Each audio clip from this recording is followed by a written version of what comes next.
Welcome to the Ringer Fantasy Football Show. My name is Danny Heifetz, and I am joined by Danny Kelly and Craig Horlbeck, and we are previewing.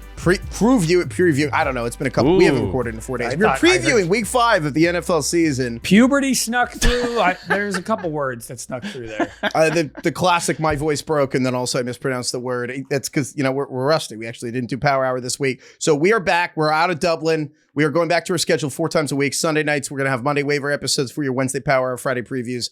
A lot has happened that we have to get to in these games. Lamar Jackson's hurt. Tyreek Hill's knee exploded. Bucky Irving seems like he probably won't play for the Bucs this week. Everyone who added Trey Benson at running back, he got one game out of him, and then he is also an injured reserve. Now, a lot has happened. We're going to go through all the things entering Week 5 and just go through. Oh, honestly, there's a ton of injuries right as the bye weeks hit, I feel like. Right, DK? Like, it's really bad timing. Yeah, I have not seen such crappy lineups in Week 5, I don't think ever. Some of the lineups people are putting out there are pretty rough, including me. So feeling pretty terrible about fantasy right now. Nice. All right. We'll be right back. Let's take a quick break. All right, we're getting to the games. Usually we start with game of the week or sometimes game of the year of the week. I don't think there's a game this week. I don't think there's one awesome game that you're necessarily pointing to and be like, I can't wait to watch that. Is that fair? I was going to just go through these things chronologically and start with the Dolphins-Panthers? How dare you? I think we could just start with the London game. I mean, so the Vikings are playing the Browns in London this week. The double international game for Minnesota. Yeah, I believe they're the first to do that. They just stayed. I can't tell you how much more fun that would have been if they had won. I'm sure it kind of sucks to just stay in Europe and just have to try to enjoy or just be on the road for that long. And because you lost. Because it wasn't like the Steelers are on a bye, so I feel like they could hang around in Dublin for like a day, enjoy it. Mm-hmm. Minnesota just has to hop on a plane, go to a different country, and start preparing in a completely new country. It's just tough. It's one of those that probably doesn't matter, but if they go 0-2 in the stretch, it's like they'll think about that for a long time. But the big story with this game, Vikings-Browns, is so Joe Flacco's been benched. Dylan Gabriel out of Oregon, the quarterback that Browns drafted earlier in this draft, and Shedeur Sanders is going to make his first start for Cleveland. We can get to that in a second, but a lot of Oregon QBs in the NFL right now, man. A lot Herbert, Bo Nix, Dylan Gabriel, a lot of ducks out there. A lot Mariota. Of lefty quarterbacks. I know, too. Mariota's 4. Yeah, that's 4 Oregon quarterbacks. That's a good point. Also, 3 lefties, Penix, Tua, and Gabriel, which I wish I'd checked this, but I'm positive. I don't know. I don't think there's ever been 4 at the same time. So this is probably either the most or tied for the most lefties you've ever had in a week. That's a lot. So, but yeah, we'll get to Gabriel in a second, but if you didn't see it, I'm trying to think which one of you would be funnier to explain what Shedeur Sanders did this week. Does anyone want to volunteer? Probably Craig. They interviewed Shedeur in the locker room. He's the most interviewed QB3 of all time. So Dylan Gabriel gets named the starter, and then they interview. Yeah. And they're basically just trying to ask Shedeur about the decision and his thoughts and what's going on. And he pantomimes his responses. His mouth is moving and he's saying things, but there's no sound. Well, hold on. Out. Ronak he's actually silently pantomiming. We have the audio. Ronak, okay. Can you play the audio right now of what Shedeur said? Great bit, Heifetz. Oh, sorry. Yeah, I guess that was pretty good. I could have kept that one to myself. No, he's still going. Wait, hold on. It really was though. Like when you try to watch it on Twitter, I actually did the thing where I was like, "Why is the fucking volume not working here?" So he literally, to be clear, he's moving his mouth. He's talking. He's like laughing, he's miming, having a good time. No sound. He's miming, and which, if we're being honest, quite literally clown behavior. Literally, it was really up there in terms of one of the most cringy things I've ever seen a player do in an interview, I think. So Shedeur got hammered for this. Craig. No, go ahead. Keep going, Craig. No, I was just going to say, like, the antics that this man is causing inside the locker room and for this organization versus what he's actually giving to the team, I don't think has ever been more imbalanced. So this is exactly why teams, I think, were like, I don't know, is this worth kind of the media circus that comes with it? He's going to start one day. He probably will start a game this year. I don't know. So Schefter goes on, and clearly they then leaked to Schefter about what was going on. I don't know if the Browns did it or Shedeur or whatever, his agent, or I guess that's Dion, but they were. But like, it wasn't even anything. Go ahead. Say the Rex Ryan. It was pretty bad. Basically, they were like, well, Rex Ryan said I should not say anything. And Rex Ryan basically went on ESPN that morning and said Shedeur Sanders should close his mouth. Ironically, he opened his mouth and then the words didn't come out, but he did open his mouth. That is the most pathetic thing ever. Like, you're an NFL quarterback. The idea is to become a starter and make millions of dollars. The idea that Rex Ryan said on ESPN at 9 a.m, you should stop talking. So then you go ahead and then just make a whole scene in the locker room as if what's the famous tweet, DK? It's like, don't put it on the internet that I'm mad. I'm not mad. Yeah, right. Don't put it in the newspaper that I'm mad. Why do you fucking care what Rex Ryan says? Also, like, people have been saying this shit about Shedeur for like months now. Like, he picked this one comment to like just take a stand and do something weird in this interview. He gets criticized all the time. You know, like, people have been saying he's cocky and too big for his britches for 5 months. So cloud behavior. It sucks. It's like, I feel like the funny part is this is exactly what he shouldn't be doing, because now we've talked about Shedeur Sanders for like 5 minutes instead of fucking Dylan Gabriel, who's getting his first start in the NFL. It's like, the I'm same interested thing. in Dylan Gabriel right now. Well, like, it's so much more exciting to talk about that. So let's talk about Dylan Gabriel. It's so Dylan Gabriel, 5'11", 205 pounds. Oh, damn. Starting with the height. Yeah, he's a lefty who's 5'11". Yeah, it's not going to look normal. It's not going to look like other quarterbacks. Joe Flacco's, 6'5"? Like, it's going to look different. But he played 64 games in college, UCF, Oklahoma, Oregon. I think he's a low... I would categorize him as, like, low average depth of target. Maybe could be like a game manager type, obviously like faster than Flacco, faster than Shedeur probably, but I kind of do think he could fit in a Shanahan. I don't know if he's going to work this week, but I do think Gabriel could run a Shanahan offense. DK, what did you make of Dylan Gabriel coming out of the draft? I mean, it's a ball distributor type of player. I mean, I think there is a world in which he could actually do pretty well. I don't think he's going to be like a type of guy that's going to elevate the offense. The height is going to be an issue. It'll be very interesting to see kind of how they mitigate that, but he's decisive. He gets rid of the ball quickly. He's pretty accurate. Like, there's a lot of things to like about this, and that's why he put up such huge numbers in college. And I thought he was pretty impressive, honestly, when he was playing in the preseason in terms of just running the offense, you know, getting guys where they're supposed to be, getting rid of the football. It does remind me of, and like, look, he followed up for Bo Nix at Oregon and then put up big numbers at Oregon. So like, maybe there's a stylistically Bo Nix type of player in terms of just managing the game and being smart, and he's got a lot of experience playing football, so that's always a good thing. And also, by the way, it's going to be hard for them to get worse on offense, because even though I thought Flacco was like pretty solid in his first game, Austin dug up this stat the other day. Flacco's EPA per dropback through 4 weeks was worse than what they had with Watson last year. This is the worst start EPA per dropback for a quarterback on the Browns since 2000, which is obviously saying a lot. Holy hell. They had Brandon Weeden. Like, can we just start naming Browns quarterbacks? We should do it. So how many do you think we could get right now? There's 41 now. Yeah. 41. Oh my God. Or just like 21st century Browns quarterbacks. Yeah, let's do 21st century Browns quarterbacks. I'm going to go Brandon Weeden. Wait, but we're not going to be able to keep track of what we said. Wait, let me see if there's a sporkle. Otherwise, we're just going to shout names. We'll remember it. All right, I'll jot them down. Oh, no, I got it already. Browns, the NFL starting quarterbacks. All right, we're going right now. Go. What did you just say? Weeden? Brandon Weeden. I'm going to say Couch, Flacco. No. We have to go one at a time. Oh, sorry. We each go in order. Otherwise, you're just going to list them all. And you're right. Sorry. I got distracted by the clock. DK. Terrell Pryor. Jesus Christ. Did Wentz play for them at some point? He just feels like he Baker did Mayfield. Now. He's playing against them. I had the same question. I was like, Wentz, how did he never play for the Browns? What'd you say, Baker Mayfield? Baker Mayfield. Yeah, Brissett. Did you have Pryor? Pryor didn't count. Receiver. Ooh. He never played quarterback. Did he have for the 1,000 Browns? yards as a receiver? Yeah. Raiders, he was quarterback. Yeah. Oh my God. Isn't that crazy? I think Holcomb. Just going to be like a who's who of backup quarterbacks that you kind of forget Kaiser. about. Deshaun Kaiser. Kaiser. Yeah. Kaiser Soze. Jesus. There's so many. We didn't get very far down. No, the wait. list before I started. Tyrod Taylor. Do we want to do this? Taylor. This is a long bit. No, wait. Keep going. There's a few more I want to hit. Derek Anderson. 2007. Derek Anderson. Had a good year. Who's the guy that looks like a Ken doll that's now like a coach? McCown? Yeah, Josh McCown. Yeah. Luke and Josh. Both count. Yeah. Who else we got? Who was the former Redskins quarterback? Wasn't he on the Browns? Oh, Jason Campbell. That's a good one. Yeah, Jason Campbell. The jersey, the famous jersey, they're out of names now. That guy does not have room now. He got to like 41 and Dylan Gabriel. Like, there's no spot. He's like a fourth column of the shoulder. Deshaun Watson, obviously. Yeah, I got Watson. Dang. Do we want to keep going? Yeah, who else? Just give us the names. I got Couch, Derek Anderson, Brandon Weeden, Deshaun Watson, Deshaun Kaiser, Kelly Holcomb, Jacoby Brissett, both McCowns, Jason Campbell, Tyrod Taylor, Joe Flacco. We're not even close. We're forgetting such obvious ones. People are screaming. Keep going. I know, we really are. Who was the quarterback with Josh Gordon when he had that big year? Was that Weeden? Oh, my God. Oh, we're forgetting Johnny Manziel. Oh, of course. We said Manziel. No, I do we? didn't. Well, I said Manziel.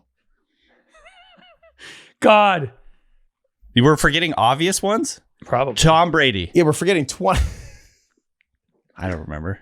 Was Alex Smith on the Browns ever? No. I think we can move on. Yeah. Okay. Just give That us was the fun, fucking though. names. Don't you have them? The Sporkle. Just read them off. Oh, fine. Please. So I'll give now up. I'm very curious. I forgot. I didn't type in Baker. Sorry. I don't know. I think I misspelled it by accident. We missed Colt McCoy. Oh, of Colt course. McCoy. Charlie Fry. Brian Hoyer. Oh, of course. I think like the most these are obvious not one we of missed was courses. Brady Quinn. Oh, Hoyer was around. Brady Quinn. Trent That's right. Dilfer. Dilfer. Jeff Garcia. I'm mad about that one. Cody Kessler. Jameis last year is probably the worst one we missed. RG3, Dorian Thompson Robinson, Jake Delhomme, Ken Dorsey.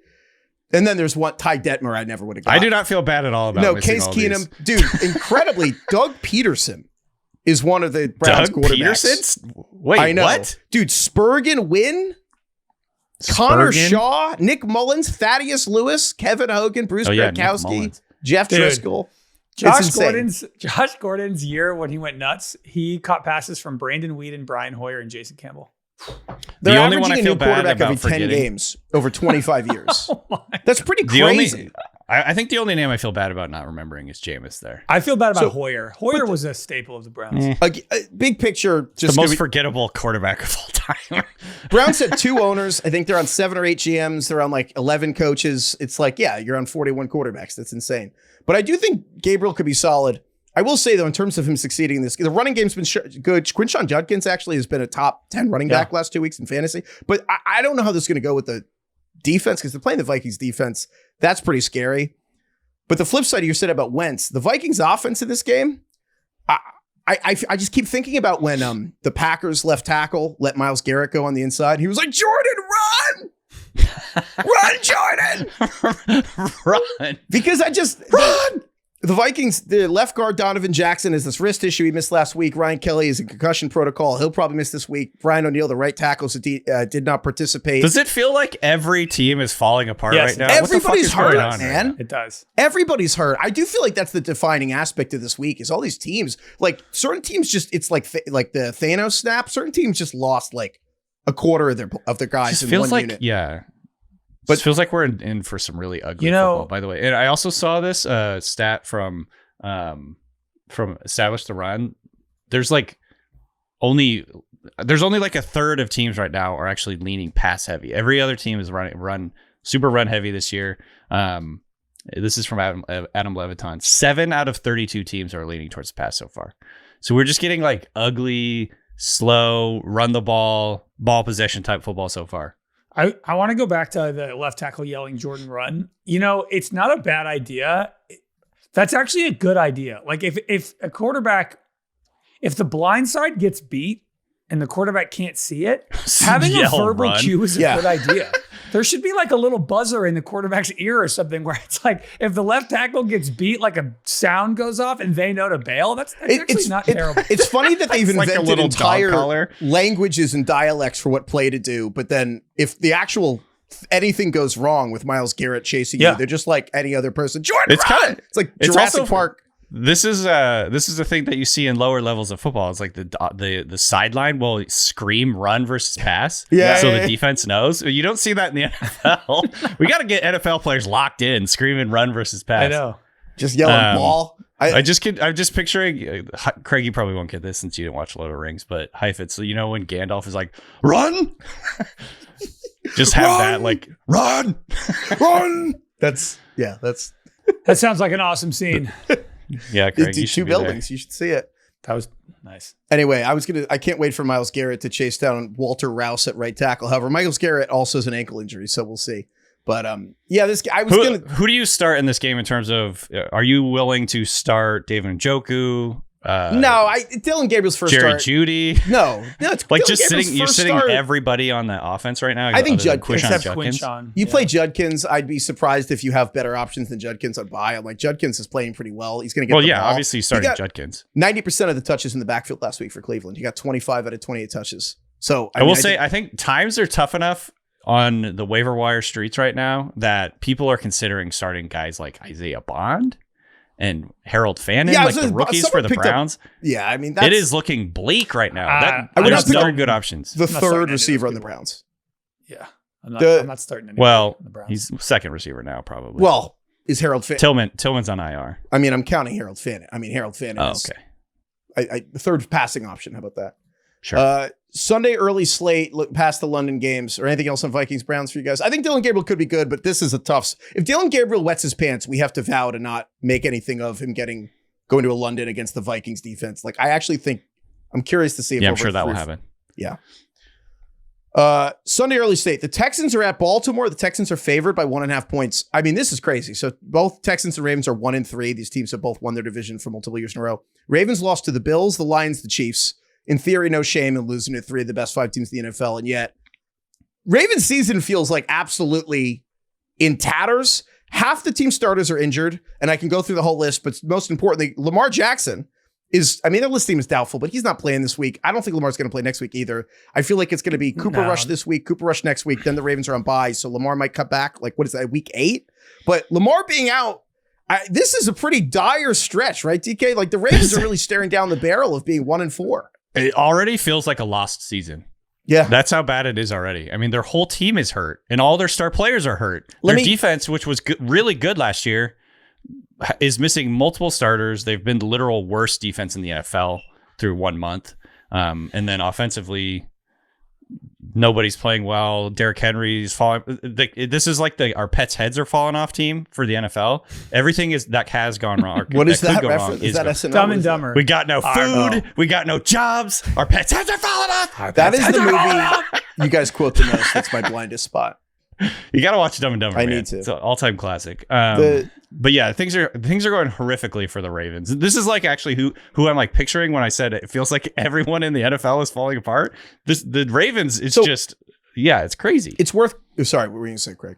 Well, I was going to say, despite all of that, which I 100% agree, Heifetz, I think you're right. I don't think Lamar is coming back until after the bye. I think the 2 weeks to sit out the hamstring and the bye is probably worth it. The only thing that sucks for them is that these 2 games are against the Texans and the Rams. Then they have the bye, and then they come back and the schedule gets pretty easy. So they're going to have to go on a really big run. Like they're going to have to win like 6, 7, 8 straight games to get back in the mix. But what I wanted to point out was, I think it's remarkable that the Texans are only favored by 1.5 points. I know, game. Right? Yeah. Against Cooper Rush, with Matt BK's out for the year. Like the whole Ravens defense is in shambles. Truly been the worst defense in the NFL. The Texans are favored by 1.5 against Cooper Rush. in the worst defense in the league. The Texans beat, and I still don't want to take them. Dude, that's the thing. So it's worth going through the defensive issues. What the fuck is going on against Cooper Rush? Well, dude, here's the thing. The Texans beat the Titans 26-0 last week. It was 6-0 in the fourth quarter. The Titans were 1 play away from taking the lead in that game, which is crazy. I do want to just read the injuries on the Ravens. So week 1, that Bills game, the Ravens, there were 9 different defenders who played 50 snaps, 50 snaps or more. 8 of those 9 guys are hurt. So Justin Madubuike at defensive tackle is out for the season. Broderick Washington, another defensive tackle, is on IR for at least 4 games. And then Travis Jones, Kyle Van Noy, and Brent Urban also in that D-line front 7 are hurt. Secondary, 3 top cornerbacks. Marlon Humphrey's a calf issue for at least 2 weeks. Nate Wiggins has an elbow injury. It's a first-round pick last year. Chidobe Awuzie has a hamstring. Roquan Smith, who's the middle linebacker, has a hamstring. He's doubtful. It's probably 2 weeks. Huge deal. Like the Ravens defense, the whole concept is about the middle linebacker. The defense wasn't even good till they traded for Roquan Smith a couple years ago. He's huge. And Kyle Hamilton, who's like a top 5, top 6 defender in the whole league. He has a groin issue. All these guys are hurt, maybe not playing. This is the Lions last year, or for the Ravens, it's 2015 all over again. That was the last time the Ravens had such a bad season, and that ended up being a lost season for you. I think it's the only one under 500 for Harbaugh, but it does feel similar, DK, you're right. And to Craig's point, the Texans still can't even be 2-point favorites. What are we doing about Derrick Henry? Like, it's a really tricky fantasy situation. Derrick Henry's never played in a game without Lamar Jackson, and he's been bad outside of week 1. He basically had 1 good half. And then outside of that, it's been kind of a disaster. You're not going to be able to trade him. Like, you're just kind of stuck with him on this team that might not be winning games. And we know what his splits are when they're losing. It's just like a horrible situation for Derrick Henry. Unless they just try to give him 25 carries a game and they switch and become just like the most run-heavy power football team, and that's their only option. There's enough injuries, especially like even you added Trey Benson now. He's hurt. There's enough injuries that you probably don't have the wherewithal. You don't have the option to bench Derrick Henry. No, you can't. But if you do, I will give you permission, and here's why. You want a crazy stat? So week 1, Derrick Henry was the number 1 running back in fantasy football. Literally first. Since week 1, Derrick He had Henry... like 190 yards or something ridiculous. Since week 1, Derrick Henry is outside the top 40. Since week 1, Derrick Henry has fewer fantasy points at running back than Isaiah Pacheco and Kareem Hunt. Derrick Henry would be the 3rd top fantasy running back on the Chiefs since week 1. Yeah. Brutal. So you can bench him. If This is tough because obviously I don't think anyone saw the injury situation hitting them to this extent. But, and Craig, this is a huge point that you made last year, the yards before contact for carry for Derrick Henry. He's getting hit behind the line of scrimmage at like double the rate this year than he did last year. Statues just falling left and right. I mean, it is truly a systemic issue right now for him. Like they're not blocking. He's not having any room to get going, and therefore he turns into the worst running back in the NFL, which has kind of been our joke for a long time. If he doesn't have like two steps to get going, he turns into the worst running back in the league. He is kind of Ricky Bobby first or last. It's right. like if he gets 4 yards past the line of scrimmage, the defense is screwed. You can't stop him. And if it's before that, I feel like the 3 of us could take him down. It's so that brutal, is always the man. thing. Is like you think you couldn't tackle Derrick Henry. I'm like, give me his ankles right when he gets going. And like, I don't know, maybe I got a shot. Launch my body at his ankles.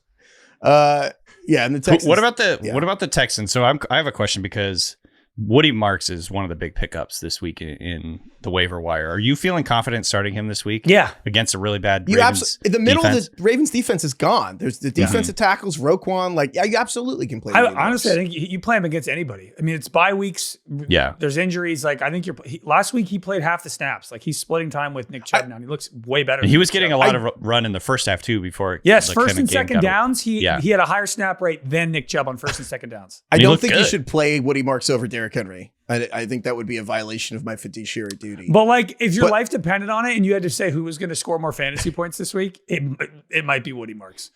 The guy who we've seen play one game. He played one game. We're like, play him over Derrick Henry, the best running back I've ever seen. This is the worst. Yeah. All right, Broncos at the Eagles. Eagles are favored by, is it 4.5 points this week? Yeah, 4.5. This is a good segue also because the DK, you talking about the yards before contact thing. Saquon struggling this year for similar reasons.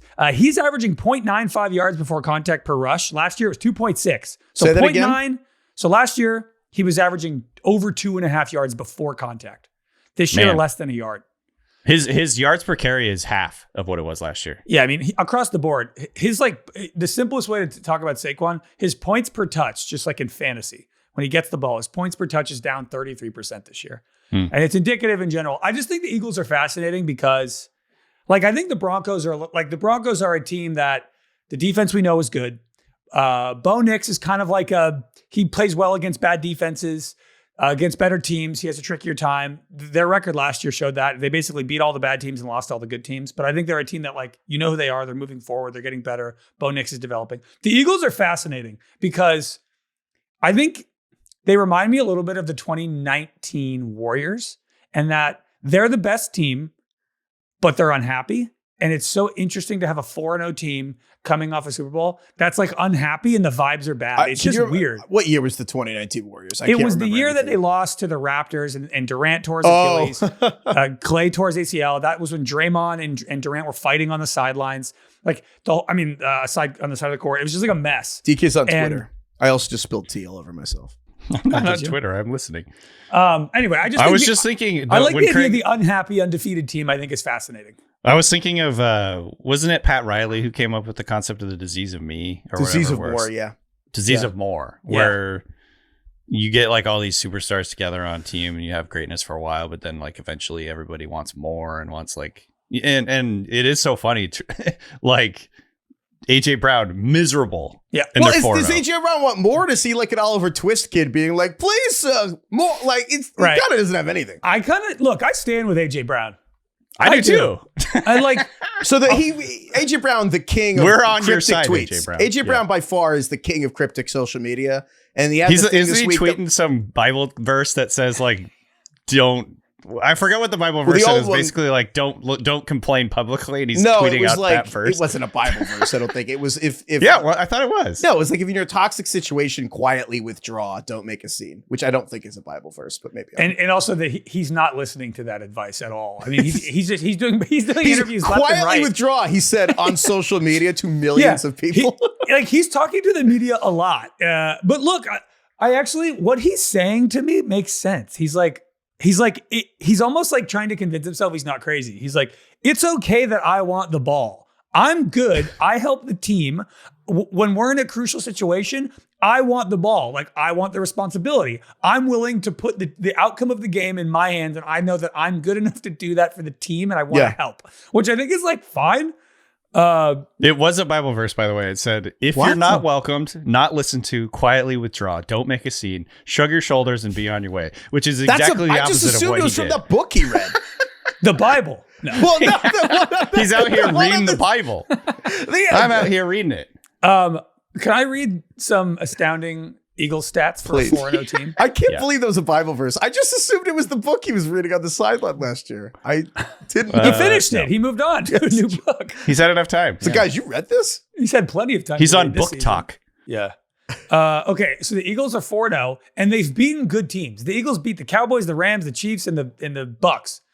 All these, I'm going to read 3 strats. They're all from Rich Rebar at Sharp, who's great. 12% of Eagles plays have gained 10 yards or more, dead last in the league. Not explosive, yeah. 10 yards or more, 12%, dead last in the league. 46% of Eagles drives have failed to gain a first down, worst in the league. So 3 and outs? Yes. Wow. 46% of their drives have failed to get a first down, worst in the league. Oh my gosh. They average 3.9 yards per play on early downs, which is ahead of only the Titans, who are the worst team I've ever seen. Titans have 3 touchdowns in 4 games. And they're 4-0, the Eagles. It's just remarkable. So on that note, we won the game. Shut your ass up. On that note, can I read you something too? This is a good thing I read. Even as the Eagles, I'm going to read this paragraph and I'll tell you who wrote it later. Even as the Eagles offense succeeded to start the season, the Eagles offense largely looked the same as last year, but the offense doesn't feel the same. It funnels targets to A.J. Brown, Devontae Smith, Dallas Goedert, but using Hurts as a rusher short yardage situations, something's missing. It seems like last year the Eagles had a real effective, dangerous offense. This year, what you're doing. They're just imitating it. Ben Solak wrote that for The Ringer 2 years ago. I was going to say. Ben Solak wrote about how the Eagles offense felt like it was trying to do an impression of the Eagles offense from 2022. Then Sheil Kapadia here at The Ringer, who does the Philly special pod. Yep. Sheil wrote this is week 4 last year. This is exactly a year ago when the Eagles went 24-0 down to Tampa Bay in week 4 and dropped to 2-2. And Sheil wrote, the prevailing feeling in Philadelphia is that this season probably won't be a whole lot of fun. In many ways, even though the pieces are different, it feels like a continuation of last year. The slow starts in offense aren't new. The Eagles are the only NFL team that has failed to score a single point in the first quarter this season. And on 4 opening drives, the Eagles have totaled 1 first down and 17 yards. That was almost 365 days exactly from today. 4-0. But no one's scoring fantasy points right now, Heifetz. That's honestly the difference. It's like Saquon, all these guys are underperforming from a fantasy perspective. It's weird because this is a larger conversation, but there's 2 things going on here. The Eagles with Jalen Hurts at quarterback have looked at times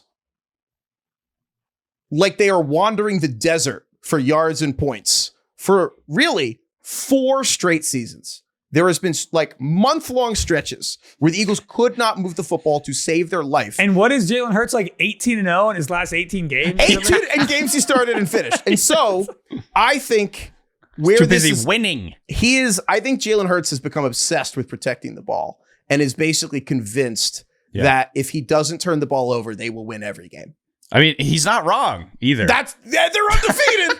By far, the strongest correlation to losing and winning is turnovers. And so, like, all the throws he's throwing, even A.J. Brown, when he's giving the ball, it's like it's sailing out of bounds. You know what I mean? It's like the targets are even misleading because it's like A.J. Brown do a spectacular toe touch tap, whatever catch, or like this ball is hitting a coach on the sideline. Which I think we need to categorize targets differently. There needs to be 2 different types of targets because when you just like clearly are throwing the ball away and it goes over A.J. Brown's head by 10 feet, that counts as a target to A.J. Brown and it should. There are ways to sort that out. We're able to do that. But overall, I think some sites track that. The box score. But not like commonly. That is like people don't use the advanced target metrics the way that. No, it's.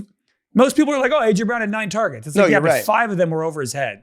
So overall, AJ, I don't know. Squeaky wheel gets. Part of me does think that they'll probably just placate him, frankly, this week. But if you want to bench him, I understand. You probably should play Derrick Henry and AJ Brown. I feel like it's so bad out there, no one's going to be able to. That's the bench thing. AJ It's Brown. like Quentin Johnson at this point. You can play Quentin Johnson over AJ Brown. Yeah. We said it would take me 6 weeks. It took me 5, but 4. Oh, good point. Yeah, fair. Okay. I do think, though, you should play AJ Brown, and it's probably still buy low, but overall, Eagles, it's been like this for years, literally. That's all. No, I Just know. a heavy sigh. Look, a captain goes down with his ship. I will be starting AJ Brown every week this entire season as long as he's healthy. It sucks that they're playing Denver, but speaking why of were you going down guys with yelling the at ship, me for fart or shart then last week? I know it was like 3 a.m, but because a good captain goes down with his messy underwear. with his shart, yeah. Like, With it the was shit. a shart, but I'm not taking. He's not going down with the ship. It's a fart. It's a fart. It'll go away. The point is, I'm going down with the shit. situation. Yeah. Yeah. Going down with the shit. That's pretty cool. okay. Not sure. I still don't quite know what fart or shart really Yes, you means. do. Stop. You get Yes, it. you do. What are you talking about?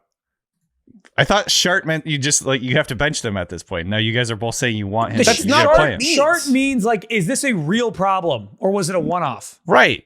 Fart But is it like, is this something that's going to It's go not away binary. after a It's little not, bit? it's not bench or start for the rest of the season. It's like, is this a real problem I should Fart- be worried about? Oh, Yeah, okay. fart is Well, I if you didn't- wait long enough, it's fine. It'll go away. And a shart is like a I don't know if I really situation knew that. that is not going to just go away. You know what's funny is I actually think the name of the category like perfectly accurately represents what we're trying to distill. Like, is it a fart, which is like something that is like sucks for 5 minutes but then goes away? A momentary Yeah, lapse, perhaps. yes. Or is this like, oh my God, I sharted. This is a situation. I need to change my pants, which is like, I have to make it. I have to perhaps make a decision here in fantasy. Right. Well, I guess that was what I was saying. Is like if you want me if I'm saying this is a shart, that means you should not be playing AJ Brown. The shart means that you should be considering benching AJ Brown, which I think you should. Okay, that's fine. What's funny is it's been arguably worse for Devontae Smith. He's just not bitching about it. He's just invisible. We don't even think about him. It's because he's so thin, you know. We can like hardly- all the metrics are like even worse compared to last year. Like the drop off of 2025 from 2024 for AJ Brown is not as bad as what's been happening to Devontae Smith. I still kind of think you should probably just trade for AJ Brown because whoever has him is sick of him. Well, yeah, week 2 coming out of week 1 was when he was really bitching, and he only caught 1 pass, and then he had a huge game. Or I 'Cause think they that went was down week to the 3. Rams. But yeah. All right, before we keep rolling here, the Ringer Fantasy Football Show is brought to you by FanDuel, and FanDuel is turning up the heat every Sunday with Power Hour every Sunday from 3 to 5 p.m. Eastern. FanDuel is giving you a profit boost to use on live bets during the most intense stretch of the NFL slate. This is when games flip, underdogs rally, and parlays hit. We love Power Hour, don't we, Craig? Sure. So, games that are going to come down to the wire. Do we think Broncos-Eagles is a close game? For sure. Yes. I feel like the Eagles are going to win every game by 1 score. That's correct. Mm-hmm. They've been in close. I mean, because they don't turn the ball over, it's going to be low scoring and it's going to be close. And that's how Jalen Hurts wants it. And I do think Texans-Ravens will be 1 score because I think each team will probably score 1 time. It'll be 7-3, 3-2, something of that ilk, right? Yeah. So that'll be pretty good. It's called Power Hour for a reason. It happens every Sunday, only on FanDuel. Head to FanDuel.com/Ringer Fantasy to get started. Must be 21 plus and present in select states, or 18 plus and present in DC, Kentucky, or Wyoming. Opt-in required. Bonus issued as non-withdrawable profit boost tokens. Restrictions apply, including any token expiration and max wager amount. See terms at sportsbook.fanduel.com. Gambling problem? Call 1-800-GAMBLER or visit rg-help.com. Call 1-888-789-7777 or visit ccpg.org/chat in Connecticut. All right, we have another game here that, similar to the AJ Brown thing, are we going down with the ship? It's kind of the opposite. Are you going to get off your hill? Which is, I just made a pun here. It wasn't intentional, but the Dolphins are at the Panthers. Dolphins are favored by 1.5, even though Tyreek Hill's out for the season. Monday Night Football, Tyreek Hill's knee. It was kind of like a Nick Chubb-esque, like, it was. I've never been injury. more glad to be on a 10-hour flight than not. I having refused to watch it for about an hour on the flight, and then I watched it. And is it bad that I'm like, I've seen worse? Yes. Can we? Well, it's I good. wanted to It's ask you good guys, you've seen worse. I think haven't. I think the angle almost shielded it in a way where you couldn't tell if he was almost just like kind of crisscross applesauce, but like on his back type of vibes. And I mean, there's a moment where the leg kind of dangles, which is pretty harrowing. But like I think the Chubb injury visually was much worse. I remember when Dak broke his ankle, I thought he just lost. I thought his shoe came off. Oh, right. That was brutal. It's kind of like that, where it's like, oh, I think his legs just turned or something. Sick. But obviously, horrific injury. Horrific injury. Question. He'll be back next season at the earliest. Probably not bizarre, honestly. He was happy the whole time and smiling. That was what I was gonna. I wanted to ask about that. Like he was on the cart, fist pumping and screaming and like raising his hands to the sky and like ecstatic. And I know that some people maybe react to really traumatic experiences very differently. So I'm giving him that, but that was really weird. I think that was he like, thank God now I got my injury guarantees. No. The memes were out of weird. Control. I think it was a combination of adrenaline and it's almost like, you know, when you laugh when you're just having such a bad day, you end up just like laughing at it. I think it's like when Arya see Game of Thrones and Arya gets to Winterfell and she realizes everyone's dead and she starts cackling. Or no, her and the Hound get to the also gate. He's like, you know, he's a crazy person. Like, you know what I mean? I think like it's a window into like what you have to do to mentally get yourself ready to be an NFL athlete and almost get 2,000 yards. He also said he FaceTimed. I don't think I've ever seen that type of thing. Well, he FaceTimed Teron Armstead that night, who, you know, he retired, but he used to play for the Dolphins. And I don't know if this was a joke or not. He said he was laughing so he wouldn't pass out from the pain. I don't know if that was a joke or not. Yeah, I mean, I can't imagine. I imagine the pain was absolutely atrocious. It's a dislocated knee. Yeah. With the ACL and everything. So yeah, he's done. Maybe he can come back next year. Like, I don't know. No, he probably won't be back in 26. Probably not a Dolphin next year. Like, we'll see about that. It's probably the end of his career. Obviously, there were 1,000 memes about how Tyreek didn't want to play with Dew anymore, and that's what he was happy about. But like, I don't think he's going to play for the Dolphins. We'll see in the future. But for fantasy purposes, again, think you should leave the. Got to figure out how to make money on this. I mean, Craig, is Jalen Waddle like a top 15 receiver now in fantasy? Like, you kind of have theoretically, to right? He hasn't had 6 catches or 70 yards this season, and yet I have like no faith that this is going to work. I kind of agree. I'm like, of course, like Darren Waller has 2 touchdowns when Tyreek goes down. He runs 10 routes and he has 2 touchdowns. The drafting Jalen Waddle in fantasy this year, this was kind of like what you're hoping for, stupid, and yet in fantasy it's really horrific. It's kind of like, it's like this is what it's kind of well, like people thought maybe Tyreek would be traded and that would open up ways for Waddle to get be the de facto number 1 receiver here. Obviously this is what happened, but in theory I feel like this is good for Waddle, but for whatever reason I'm like, just watch them start funneling targets to Malik Washington and Darren Waller. If you're in a deeper league and like some of the waiver picks we've given out, you're like, oh, like my league's not available. I think Malik Washington is really talented, and I do think Malik Washington's super ready to have a larger role in this offense. I don't know what that means, but against the Panthers, I think it's doable. But I think Malik Washington's really talented. So I think he could make an impact on this team. We'll see if he would be like a deep flex option this week. But then obviously you got to start Waddle and hope for the best. But Waddle's about to disappoint people on a whole new level. Yeah, it probably. Colts-Raiders. Mm-hmm. Colts are favored by 6.5, I think. Yep. I love the Colts, man. The Colts are America's team to me. I think the Colts are for real. They're 3-1 now. I think they should. I think 3-1 is the correct record. Everyone's like, oh, they should be 4-0 because A.D. Mitchell dropped the ball, but they actually should have lost to the Broncos. Like that whole situation was good. So 3-1 is the correct record for them. I think we know what they are now. It's like specifically in fantasy, it's like Daniel Jones, Indiana Jones. You're playing him. Tyler Warren, top 3 tight end. Jonathan Taylor, probably the best running back in fantasy right now. And Michael Pittman, you're playing him. Everybody else is like fringe. You might not. And dude, this is such a wheels up game for the Colts coming off a loss, playing the Raiders defense, which has been terrible. The Raiders are all over the place. Gino's been super volatile. He had 26 points 2 weeks ago. He had 9 last week. He's throwing picks left and right. Brock Bowers is beat up, and it's a brutal situation in fantasy for Brock Bowers because he's playing every week. He's limited every week in practice. He's clearly not healthy, but he's playing. He's not moving nearly as well as and it's like tight end is always tough, and it's like if he's playing, like it's Brock Bowers, you're playing him, and it's really tricky. I think the most interesting part of the Raiders is Genty, who obviously went off last week, and we talked about it in Dublin. He might be better than Cam Scatterby, we decided. But I think we didn't do Power Hour this week because we were flying home. We ended up doing like a ranking of a draft of our favorite moments in Ireland, which you should go listen to. But DK, do you think Ashton Genty's actually, we would have done sell high guys on Power Hour this week. Maybe we'll do it next week. Mm-hmm. Do you think Genty's actually like a sneaky great sell high? He had this huge week. He had 3 touchdowns. Right. He looked fantastic and is fantastic. I think we know that he is good, but I can't help but think this year is going to be really frustrating in Vegas. The Raiders just lost their left tackle, Colton Miller, to IR. The offensive line is terrible. Like, even though that game last week was really good, he was hit at or behind the line of scrimmage on 13 of his runs last week. Like, It's still terrible. He just busted a couple big ones. Do you think his stock will never be higher? I knew Heifetz was going to laugh. Yeah, I didn't say anything.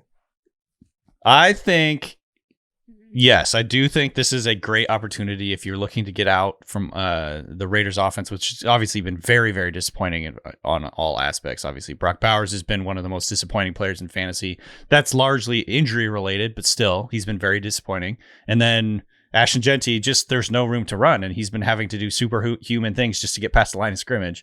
So yes, I think this, if you wanted to sell him, you could probably get him for a lot right now, just because of how exciting that performance was last week, and because everybody's hurt. So I think he's the type of guy that has really good name value. He's coming off of a massive performance.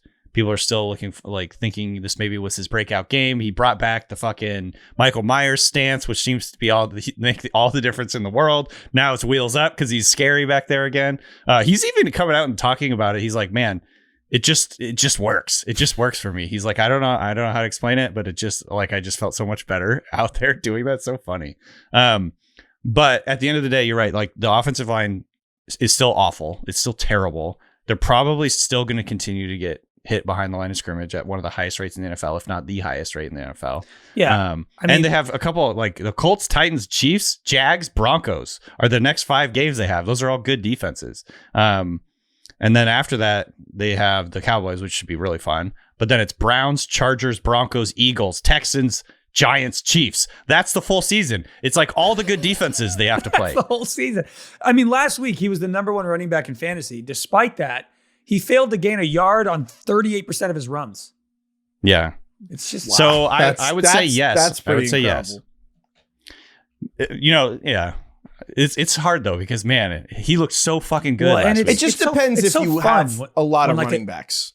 Yeah. Yeah. Because it's you could trade him, but it depends if you have ended up with, I don't know, Scatterby, or, if you believe in Woody Marks, you're probably not going to be like, oh, I'll trade Genty now. But realistically, if you are like, oh, I have 4 running backs every week that I could totally play. Javonte Williams is a good example of I know I keep bringing him up, but I'm like, if you have Javonte Williams, you're like, should I just trade Genty and get some crazy, awesome package back? And then, or here's a question.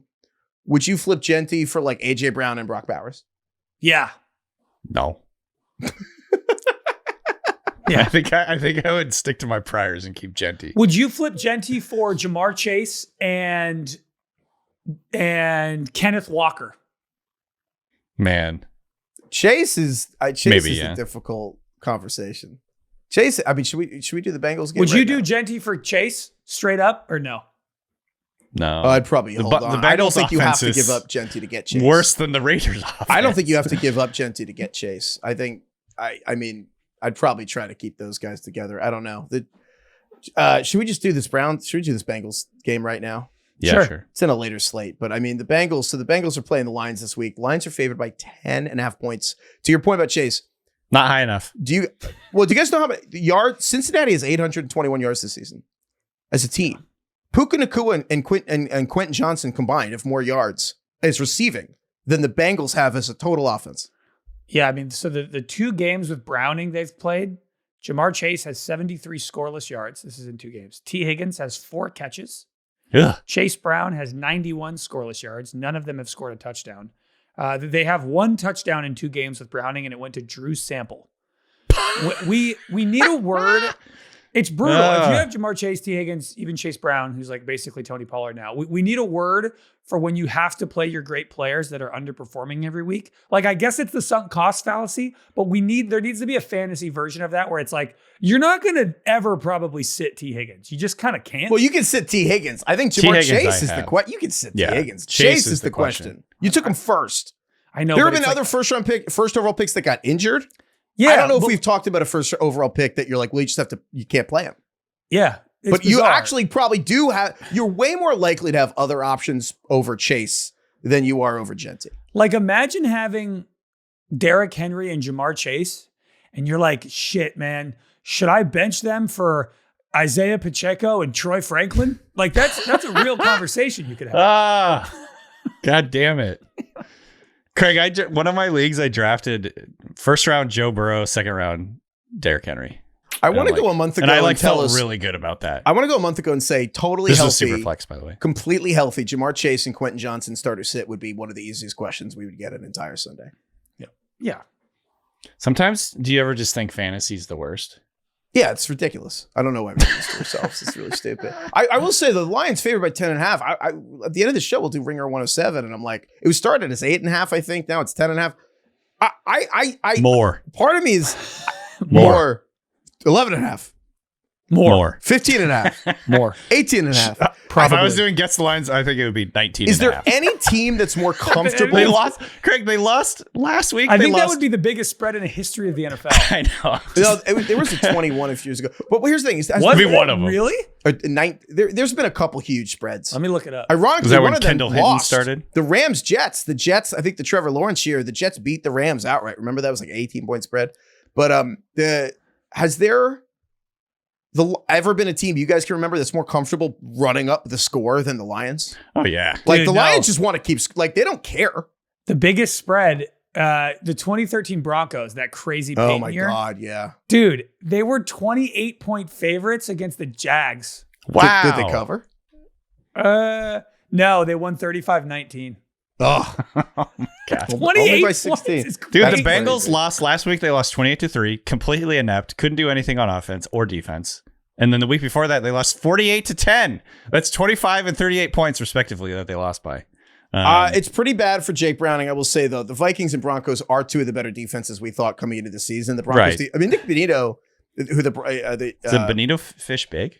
Yeah, exactly. But the Bengals, God damn it. Bill Barnwell made a good case that through 4 weeks, Benito's probably the defensive player of the year. God damn it. Fuck me. No, you're right. Benito's been great. What's up with this guy? What's this guy's deal? I will say the Lions are secondaries beat up. Terry and Arnold and DJ Reed are out. I actually would try to trade for Jamar Chase before. I think so too. I think right now, I hope Bill doesn't listen to this episode. I know Bill likes Ashton Genty. I have Ashton Genty in the Ringer League. Bill has Jamar Chase, hates Jamar Chase. I'm going to try to trade Ashton Genty for Jamar Chase and see if he does it.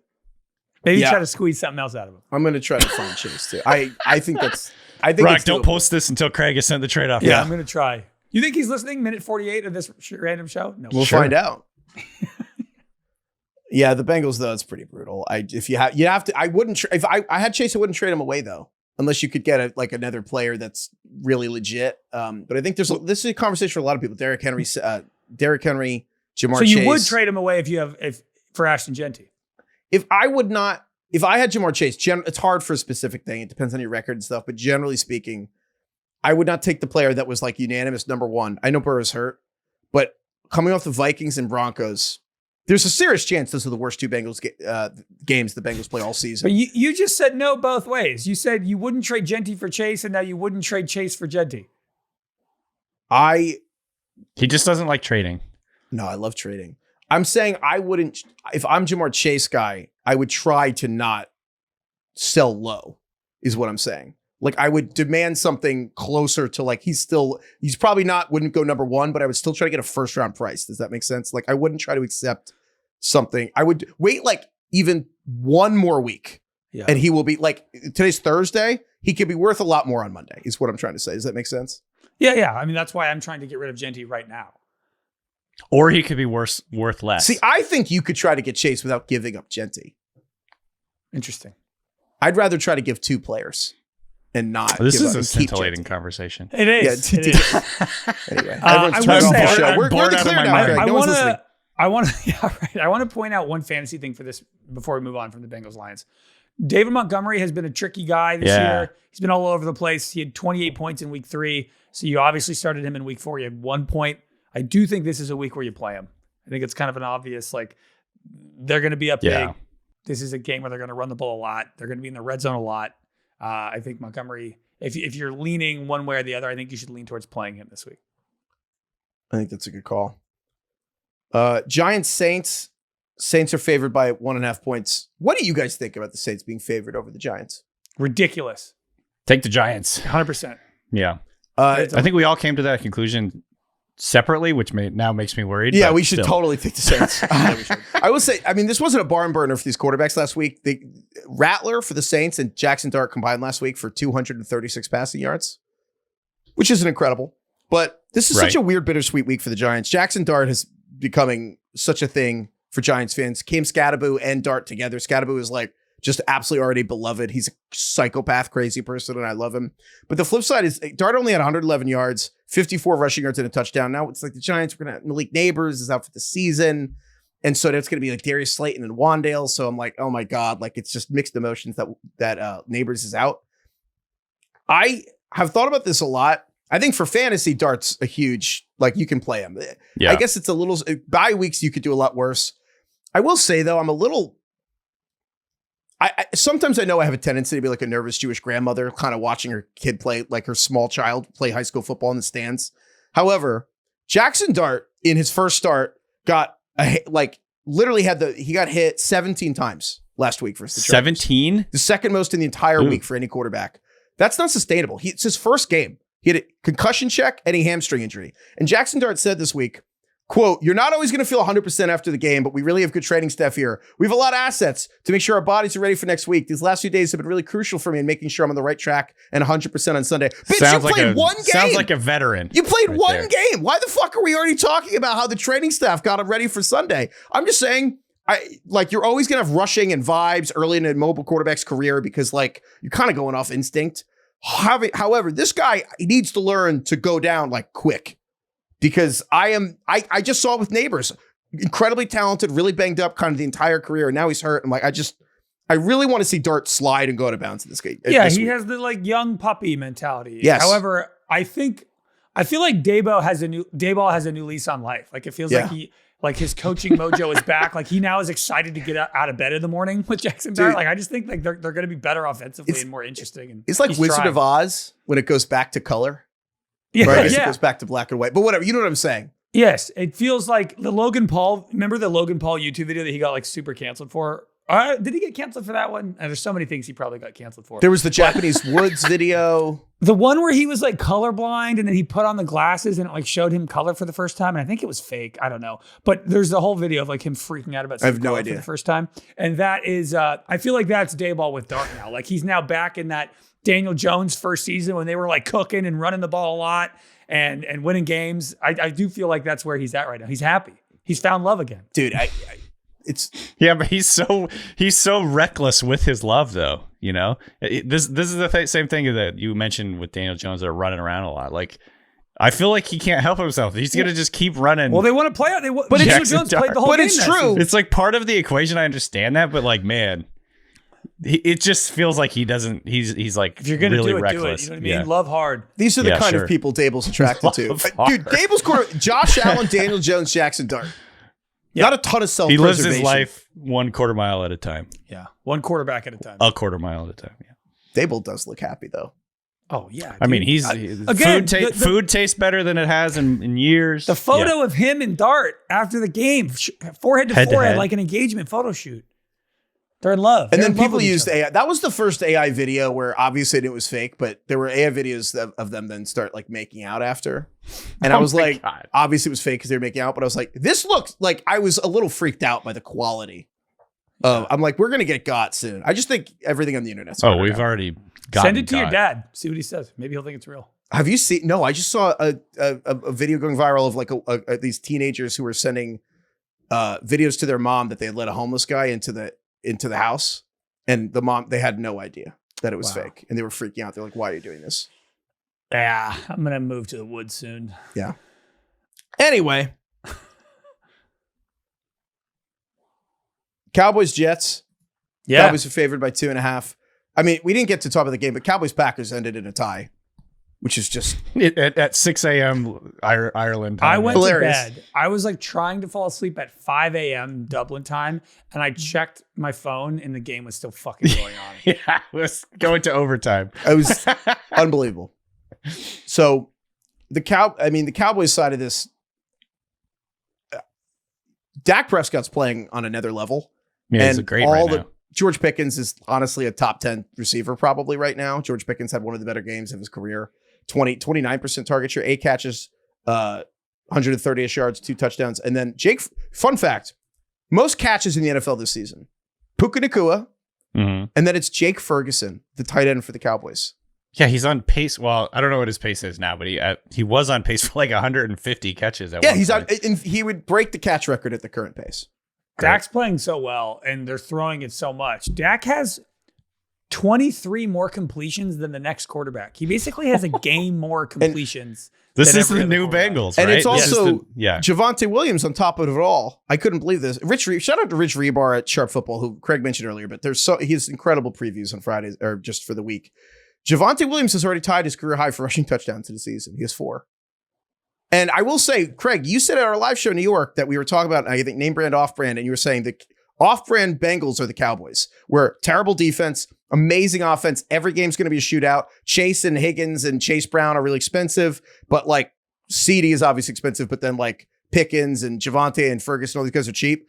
That so far looks like a very winning strategy. If you were just a Cowboys fan who managed to scoop up Pickens and Javonte and Dak and Ferguson, you're probably like doing pretty incredibly well. Yeah, it's just discount Bengals across the board, and it's probably not going to slow down. That'll, barring injury.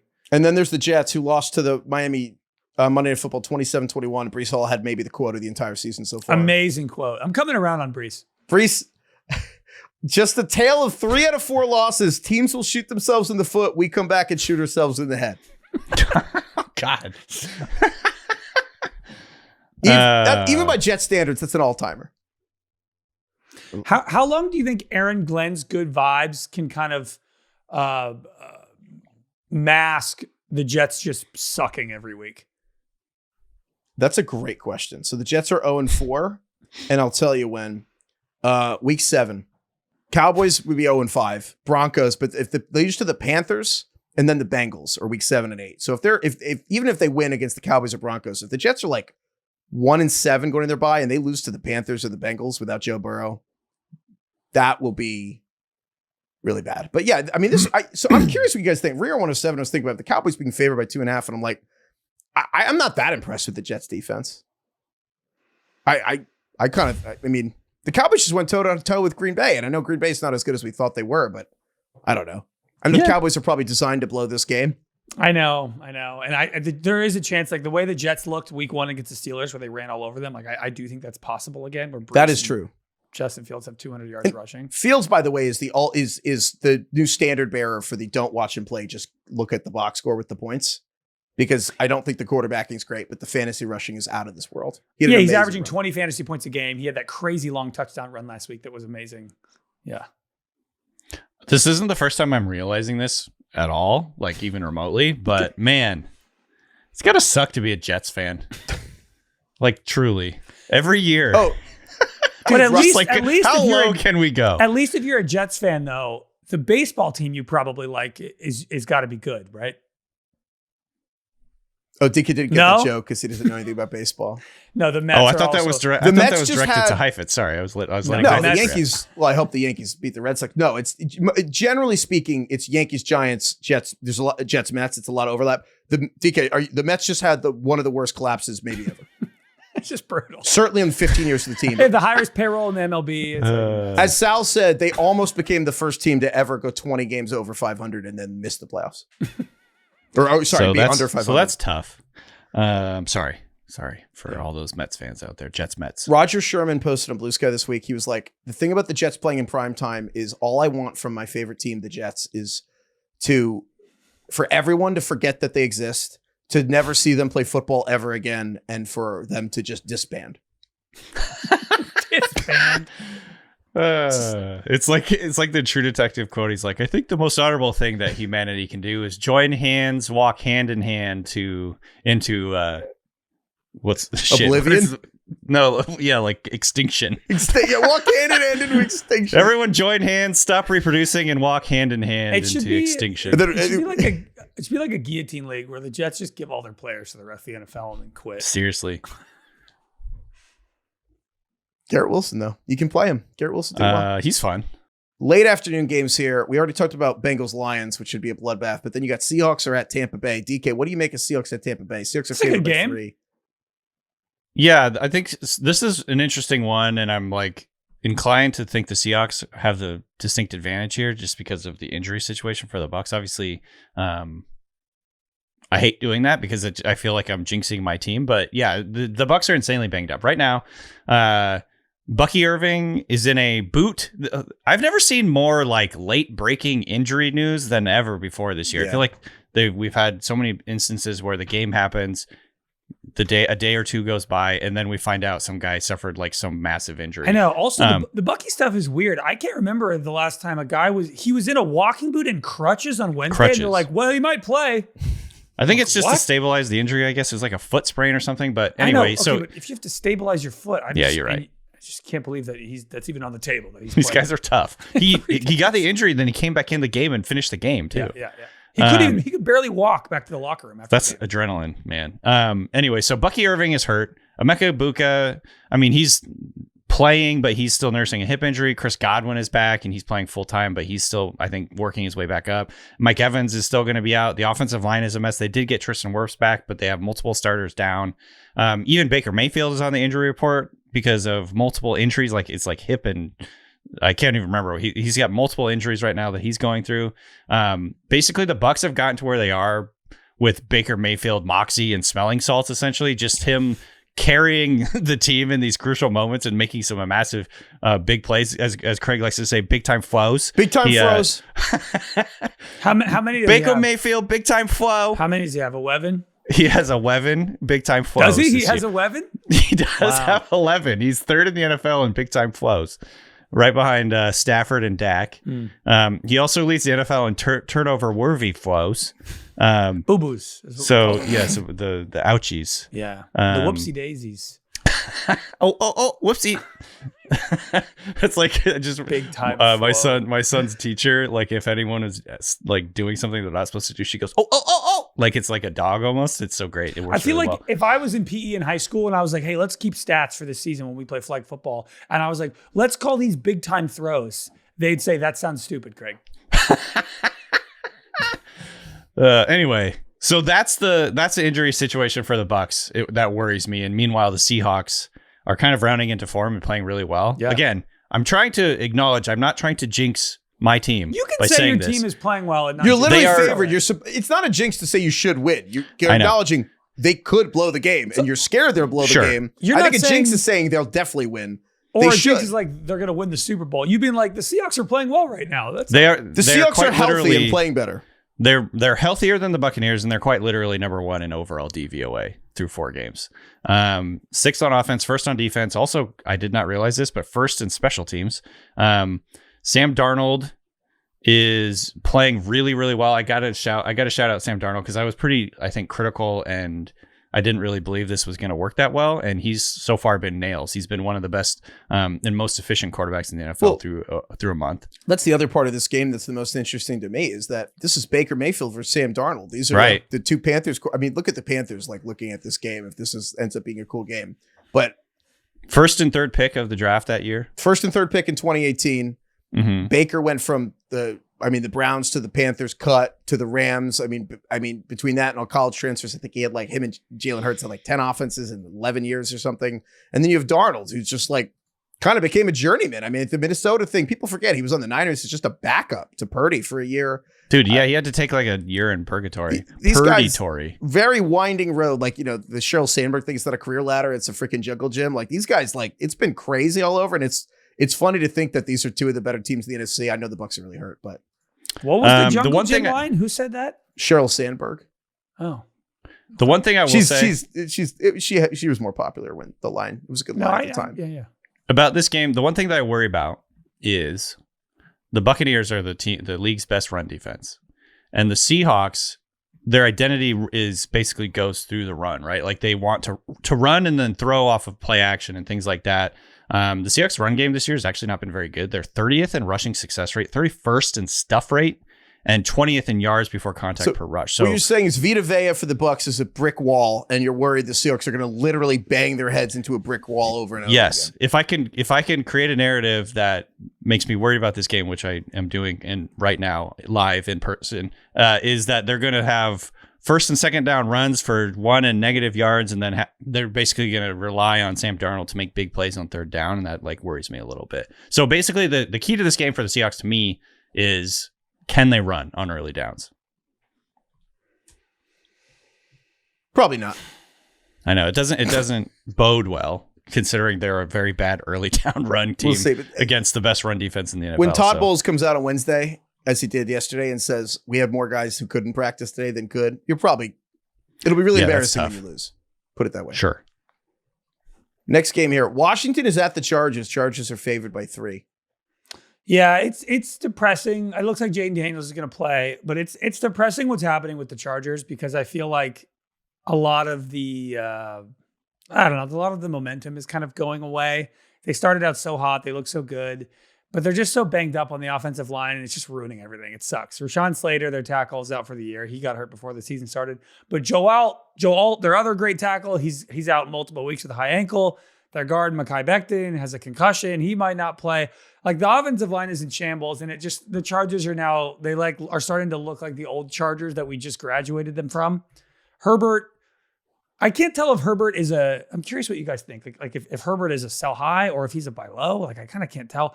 Week 1, he was from week 1 to 4, he's scored less every week. He started out 27 points. Week 2, he had 18, then 14, then 12. Washington is a defense I think he should be able to exploit, but generally, I don't really know where to go with Herbert. Like, Heifetz, do you think Herbert is somebody you want to bet on long-term for the season? Or is this, like, once again, a messy Chargers offensive line, a messy offensive Chargers situation, and you should, like, get out now while Herbert still kind of has the breakout fantasy year reputation? Like, if he has a big week this week against Washington, should you just get rid of him?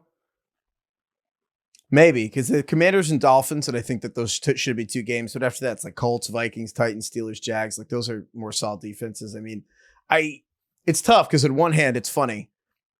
The passing could go down, but if there's more scrambling as a result of more pressure in a weird way, he could end up having like more fantasy points. But overall, like, you want points. And I do think the Chargers, I think it depends on how they handle the offensive line going down, because I think last week what you saw was they actually really didn't run very much at all. The Chargers, I had this in front of me. I lost it. I think they only had, in the first, Greg Rosenthal said this on NFL Daily this week. I think they had 6 runs in the first 43 minutes of the game for the Chargers. Not a very Greg Roman thing.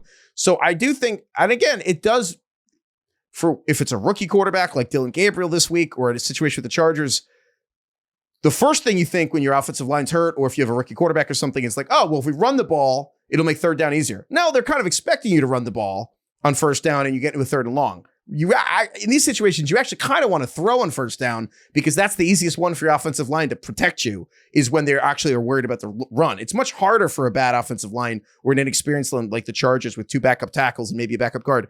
The hardest thing for them to protect is third and long. So there could be more passing for the Chargers. But overall, yeah, it's not, at the end of the day, it's like their 2 tackles are out. Like, it's sometimes like that kind of is just as simple as it is. Like, I think that's a good example of something where I don't know if people are going to not trade for Herbert because like Joe Alt got hurt. I think you keep him. I think you hold him because they are one of very few teams that has, they are quite literally the highest pass rate over expectation team in the NFL, which obviously bodes well for fantasy points. He has 3 good receivers in Quentin Johnston, Keenan Allen, and Ladd McConkey, in that order. And that, obviously, Ladd McConkey's been one of the most disappointing fantasy guys this year. But 3 good receivers, a really good running back. Like everything is there except for the offensive line, but like no teams have a good offensive line anymore. There are 0 good offensive lines. So I don't know. I kind of just think he's going to normalize back and kind of look closer to what we saw the first couple of weeks. And he's just another guy. I just like believe in him as a talent. He's such a good player. So I would probably hold on to him. And J.D. Daniels coming back, obviously playing this week. Terry McLaurin, not sure. He's not playing. Yeah, he's out. Oh, there you go. They declared him out. Debo, you're playing, and the running back situation's pretty Debo's split. not practicing either, by the way. You are really playing him if up. he plays, obviously. Right. The running backs are weird, though. It's basically a 3-headed backfield now. It's like Rodriguez, McNichols, Bill, Merritt. Hard to play any of those guys. Bill Merritt's a good bit. The other guy, it's hard to play anyone other than Merritt, and even Bill Merritt. I don't think it's not crazy. It's like a bye week fill-in. Titans are at the Cardinals this week. Cardinals are favored by 8.5. We are on Fire Callahan watch. Is this the game are least excited to watch? Yeah, this is, I think, probably the most boring game of the slate. No one cares about the Titans right now. The Cardinals are probably up there in terms of teams people don't really care about. It might not shock you that the Tennessee Titans are last in DVOA. They have 3 total touchdowns this season. The next closest bad team has 6 touchdowns, so twice as many. I want to see Cam Ward slowly start to make some progress. Obviously, he's been really, really bad through the first 4 games, and obviously the surrounding cast is not very good. Coaching arguably has not been very good, and obviously like Titan fans feel that way. And so I want to see Ward start to make some baby steps and go forward and like score some touchdowns. That would be great. Don't know if it's going to happen this week against Cardinals. The big question I have for fantasy here is, did Marvin Harrison actually get over the hump by making that big touchdown catch last week against the Seahawks, or is it just like going to go back to what we've seen every other game? I'll let somebody else enjoy Marvin Harrison Jr. If you have him, you're playing him after that. I'll revisit him next season. I think the real question, if you're on buys and everything, you had James Conner's out for the season. A lot of people probably spent a ton of auction money in free agency for Trey Benson. Benson goes to injured reserve, which is just fantasy so stupid. The Cardinals' backfield is fantasy hell. Now it's back. Now we don't know who the starter is even going to be. Schefter said Michael Carter is going to be the starter, and I think what's going to happen is Michael Carter is going to be like early down guy, and Amari DeMarcado, TCU, go Frogs. For Kai is the passing down scat back work. I think DeMarcado looks better, but also I kind of do think Michael Carter is like, he's slow, but I think the coaches just trust him to hit the hole the way that it's designed, in a way that DeMarcado would have a higher ceiling, I think, because if he could get more early down work, he would get pass catching. But if you're in like I'm just praying for a touchdown mode for your flex, then I think you could play Michael Carter. I do think he's going to be the starter, and they're going to split work, but this is the world we live in right now. It's tough. It's really Michael tough. Carter, who was not even on dynasty rosters before like 3 days ago, is now going to be in your starting lineup. Good stuff. He is playable. I think he's the worst player that's like you could play, and I wouldn't be like, oh, I'm definitely not going to see double digits points from that guy. Yeah. It's tough. It's just tough because I could see him have 4 carries for 11 yards score 20 points. Like either one is totally like reasonable. It's just brutal for all the people who spent like $70 on Trey Benson. Brutal. To get him for 1 week. Fantasy stupid. Sunday Night Football this week is the Patriots are at the Bills. Bills are favored by game. Good 8.5 points. It is fun. I think this is DK. Where are you at on how Drake May is playing this? This is like a very well.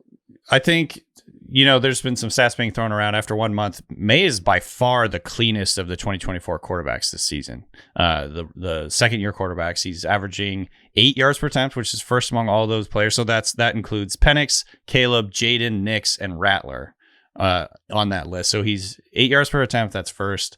Best completion rate, best pass rating, which is 109, by the way, very good. 54% success rate, another very good number. He's first among all those players. And so, he's been by far the cleanest. I guess the caveat here would be the defenses that they've faced have not been strong. Las Vegas, Miami, Pittsburgh, and Carolina. Buffalo is obviously a good test for them. But Buffalo's defense is 21st in DVOA. It hasn't been like top tier. I think this could be like a high scoring game actually, because Buffalo's offense is the best offense in the NFL according to DVOA. And I'm hoping that the Patriots can score some points here and make it like a really interesting game. And the way that May has been playing, I think they could. Yeah, he's looked really good. I think the biggest question is like the whack-a-mole of Patriots pass catchers and running backs. Who's going to be the one that you should actually start in fantasy? Because May is the QB5 right now in fantasy. But it's like the fumble situation with Ramondre did not immediately translate to Travion Henderson getting a lot of work. He did score a touchdown. You have Stephon Diggs who came on, who had a big week last week. It started out being Kayshon Boutte, seemed like the guy. Mm-hmm. That's completely disappeared. Demario Douglas has never really popped, no pun intended. And now it's like it's Hunter Henry has been like the most consistent option with this team, but it's like, I don't know, Heifetz, do you feel good at starting any of these players outside of Hunter Henry? No, I think that Diggs might be the guy going forward. I think Diggs is a classic towards ACL and looked bad for a few weeks and then like looked better last week. And I think that Diggs could be the guy going forward and maybe he will be able to get back to the original reason they got him, which was to beat man coverage. May is obviously the safest person to play. I'm torn. Bill said in his show he thought this would be close. I do actually think Bill I actually do think he's right when he says that he's an honest arbiter of like boss. I do. When the Patriots suck, he says it. I will say, though, I don't know. I'm torn between, maybe May and Josh Allen go back and forth. I think that this Bills-Patriots game is a Chrysler 300 looks like a Phantom until a Phantom rolls up. I think the Bills are another level. And the Patriots, there's still just another level of talent. I think that I'm more interested for this game about Mike Vrabel keeping it close. And I'm just curious to see what the Patriots do on defense and everything, because I still really respect Vrabel as a game planner. Even just that Steelers game, like if the Patriots didn't turn over the ball so much, that kind of would have been like a blowout. So I'm curious. I think May is an incredible fantasy asset, and he's like an argument for preseason hype, like being accurate. Like Drake May is everything people thought he could be as a preseason hype, and if you reached for him, he was still good. It's kind of like May, Tyler Warren, Ibuka, all the people who had all the hype. Like really, those guys did deliver.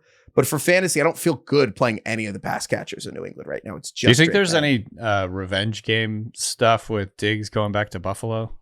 Oh yeah, right. Sorry. You should definitely play Stephon Diggs. What am I talking about? No, I'm not even kidding. They're definitely gonna get Diggs the ball. It's been a couple of years, but I mean, I could see it. That's very silly of me. I'm a huge believer in revenge games, and I actually would play Stephon Diggs. I'm not kidding. I think that that's a good example of a situation where they're going to get him a touchdown.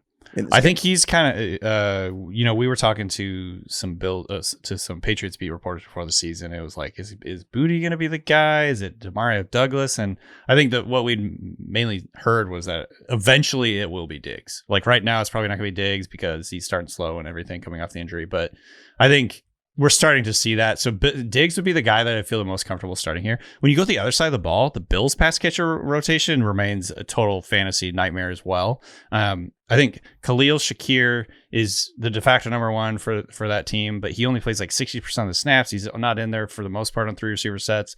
Keon Coleman started strong, 25 points in week 1, subsequently has scored 4, 3.5, and 5 points. So basically, and I don't know if Dalton Kincaid right now, maybe you're desperate, but Dalton Kincaid is a very risky start because he's not even playing half the snaps right now, and he's just getting by on touchdowns, and I don't know if that's going to continue or not. So yeah, both of these teams, I think the receivers are in big, heavy, multiple receiver rotations. They play them in certain scenarios. So it's just like a total nightmare for fantasy.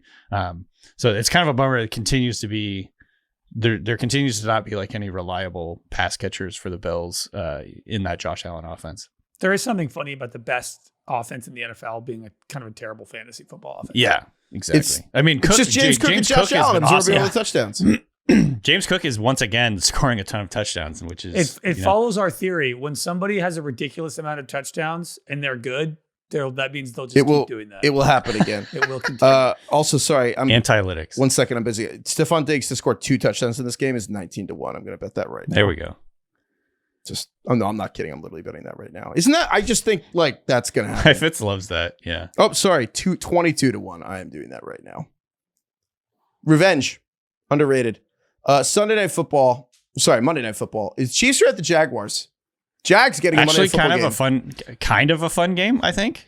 Kind of a big spot for the Jags, just from like a scheduling standpoint. Like the NFL giving the Jaguars this game is meaningful. Taylor Swift will be watching this game.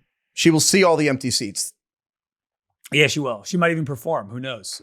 At halftime. Actually, no, this game's in Jacksonville. I want to shout out Pat Mahomes. Pat Mahomes. Who?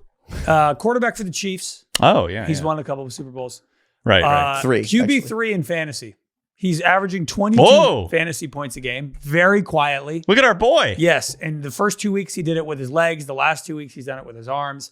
This guy is the QB3, and the top 5 pass catchers he's thrown to is Hollywood Brown, Travis Kelce, Tyquan Thornton, Isaiah The corpse Pacheco, of Kelce. Juju Smith-Schuster, Kareem Hunt, Brashard Smith, Xavier Worthy, Nico Remigio. I mean, being the QB3 with this crew is remarkable. And I want to shout. Well, it's actually because he doesn't want to throw to any of them, so he's just running. Well, the last 2 games, he only has like 20 yards rushing. It's been very impressive, but also the Ravens injuries. I think I honestly, it's really interesting to see if what the Chiefs did last week was the Ravens are. I mean, again, they're kind of down 7-8 starters, and it's the good ones, not the bad ones. Like sometimes you say starter, it's the important players that hurt in Baltimore.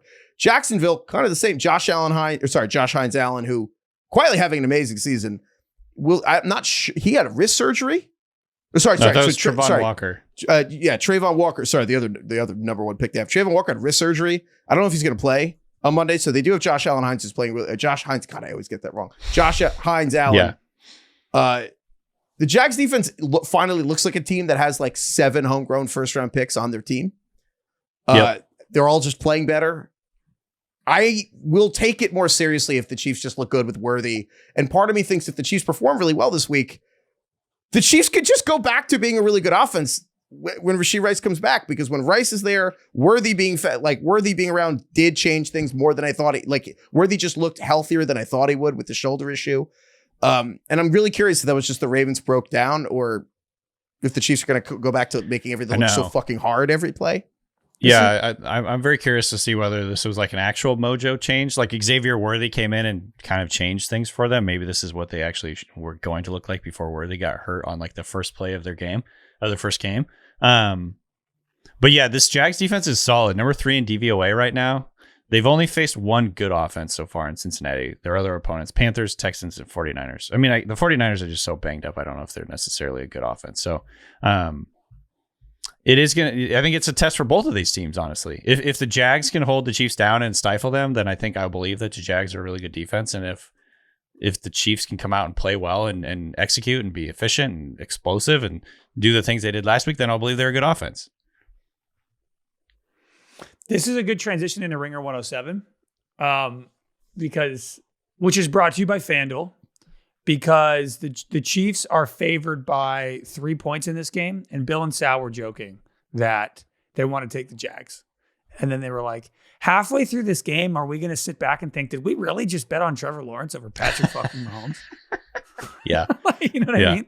Yeah. Do either of you have this game? It sounds like you both are like interested in taking Jacksonville. Is this one of your picks? No, not on Monday Night Football. I'm not betting against Mahomes on Monday Night Football. The Chiefs are giving 3, right? Like that is the right. Which they're means favored by 3. Yeah, the Chiefs are favored by 3 points. I think that's. I hate the term "giving." They're giving 3. It's giving. It's some gambling slang jargon is fine for the most part, but like that one for some reason just drives me insane. You like giving or getting more? Yeah, I think we should just not say that when we're talking about betting. Okay. But yes, I did not have them circled. I think I would probably take the Chiefs in this one. What did you do, Craig? I don't have this game as a pick. I went with you. I'm going to go through the game. Yeah, I feel like let's figure out what we're going to take here. So Ringer 107, we're competing with the other podcasts here at the Ringer, and so yeah, we get taking 5 bets each week, 4 games, and then a 5th one that could be a game or a parlay or something. I like my America's team, Indianapolis, favored by 6.5 versus the Raiders. I like the Dolphins favored by 1.5 versus Carolina. I like Jackson Dart getting 1.5 versus the Saints, and I like Denver plus 4.5 versus the Eagles. What do you guys like? Why do you like Denver against the Eagles? Just because of the overall vibe struggles or what? I think the Eagles are in a lot of close games, and I think Denver's defense is obviously fantastic, and I think the Eagles offense is on the brink of having a fucking shart of a game. And I think Denver could win this game outright. And so if that's the case, I feel like I would take them getting 4.5 points. I do like it when Craig gets conviction about something, so I could go with you on that. Well, my betting against the undefeated Eagles. Well, my conviction last week was that the Rams plus 3.5 made sense, and I'm taking that as a spiritual win. Had it not been for that stupid, or 2 weeks ago, that stupid punt return or block kick for a touchdown that ruined everything. That was a spiritual win. So I was right there, and I don't know. Heifetz said in the FanDuel ad, like, these Eagles games are close. Like, you don't think Denver could win this game? I'm fine with taking that. I'm fine with doing it. I mean, if you feel confident, we can do it.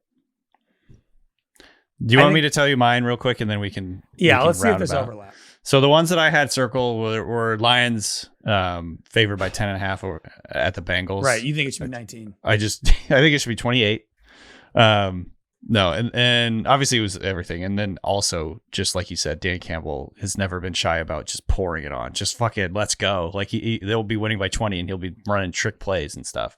Doing tricks. I had the I had the Giants at Saints. Dart versus Rattler. I think the offenses in terms of talent right now with Neighbors out probably somewhat.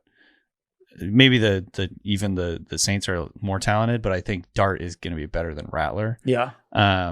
And the Giants defense is a clear better side, I think. Okay. And then I had the Seahawks -3, so favored by 3 against the Bucks, just because of the injury situation.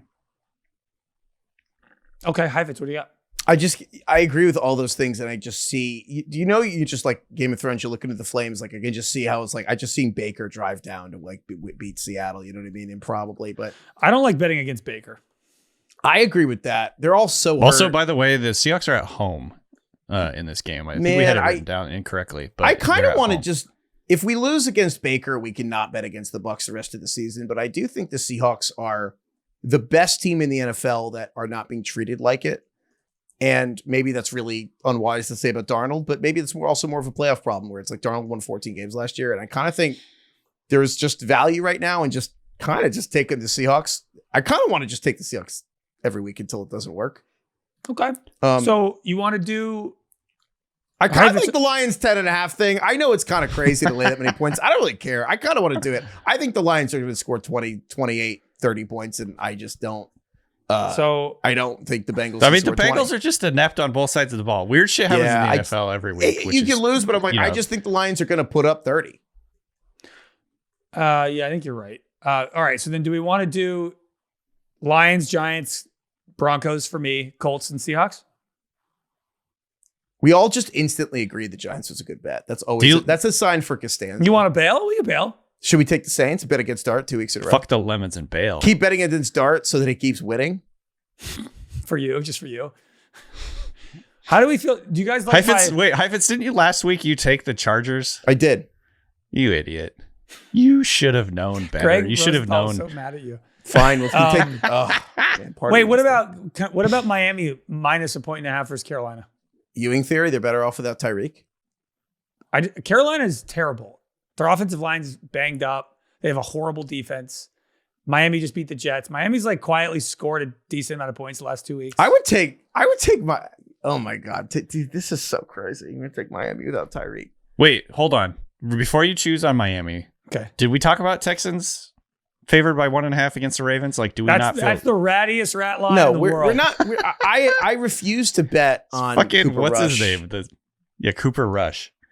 There's something up. Cooper Rush and the worst defense in the NFL through 4 weeks. That just shows you how disastrous Stroud is and what Vegas thinks about the Texans.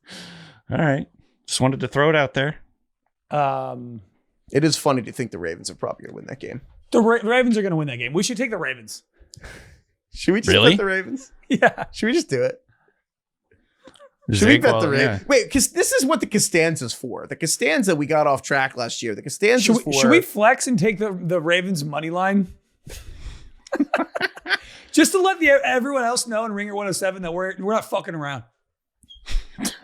We're taking plus odds. We're taking dogs. Straight up. That actually is really funny. Honestly, but we shouldn't. I think that's so funny. We should do it. What, Ravens straight up? I don't think we can do that. That's not an option. Yeah, we can. We can totally do that. We can absolutely do it. It has to be minus 120 or worse. We don't even want the points. That's for parlays. That's a good bit. We don't even want the points. We take the money line just to embarrass people. That's what I'm saying. The money, yeah, we just take the money line. What is it, like plus 140? Like, let's fucking do it. All right. I think that's so. Should we actually? I think that's so funny. Bet on Cooper Rush. Ravens money line about? Versus the Texans defense. It would really suck. Feels pretty bad, but it would really suck if they lost by 1. Yeah, or just like 20. All right, so we're not going to do the Giants. Well, you want to do? We can do the Giants. Let's do the Giants. Screw it. They'll be. Oh God. I think we do the Giants. I'm less confident about the Seahawks now that Heifetz is like talking about Baker Mayfield, and Craig doesn't want to bet against Baker Mayfield. That's fine. Drop the Seahawks and take one of these other teams. Drop the Seahawks. Take the Ravens plus 1.5. Sure. Oh my God. We're betting against the Eagles. We're betting on this is our new thing. We have to say this stuff out loud. We're betting on the Lions minus 10.5 versus the Bengals. I'm okay with that. You could lose, but I don't care. We're betting on Jackson Dart's second start. Okay. We're betting on against the Eagles with Bo Nix. We're betting on Daniel Jones and the Colts versus the Raiders. Well, the giving Eagles almost still a touchdown. A touchdown to the Raiders. And we're betting on the Ravens with Cooper Rush and the most injured defense in 10 years. That one is, I think, more of a bit. That is a bit. What are you saying? The a Ravens touchdown to the Raiders. The Colts have been kicking the shit out of bad teams. I know. I'm just saying. I'm trying to narrate it out loud so we don't look up and like do the Trevor Lawrence versus Mahomes thing. I'm just trying to say the quarter. I think that's good. fair. We're That's going fair. 5-0 this week. Let's book it. Screw it. All right. Today's Ringer 107 is brought to you by FanDuel. Odds subject to change. All right. You want to do a fantasy court? Get out of here. You want to just get out of here? Let's do it. Definitely don't tell anyone about this thing that you're doing. I don't really want to be handcuffed. The definition of an object is a material thing that can be seen and touched.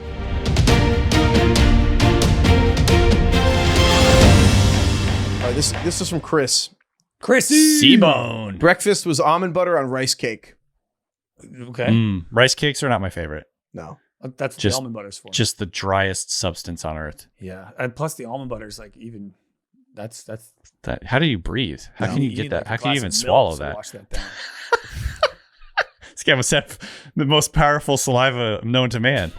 It's like To Kai break with that the down? dry turkey. Yeah, the alien acid. This guy's saliva. got like fucking Komodo dragon saliva.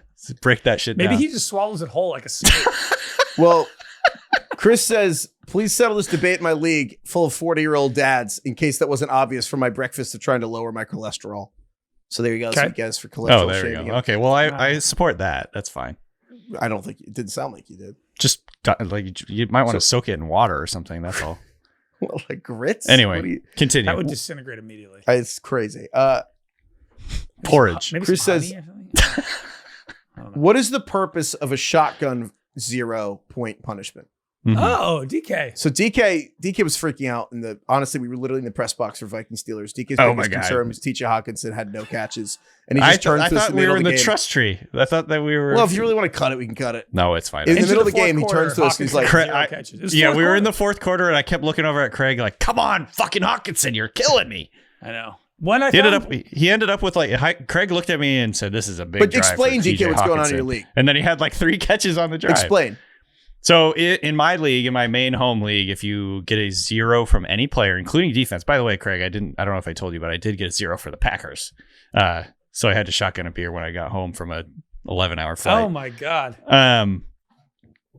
In our league, if you get a 0 from any player, you have to shotgun a beer and videotape it and send it to the league as your quote unquote punishment. So, yeah. Chris's question, I was inspired to read this because of your thing, DK, that you're being freaking out. We're literally in Ireland. This is what you're worried about in the press box. We're in the I'm gonna press go drink a beer. box.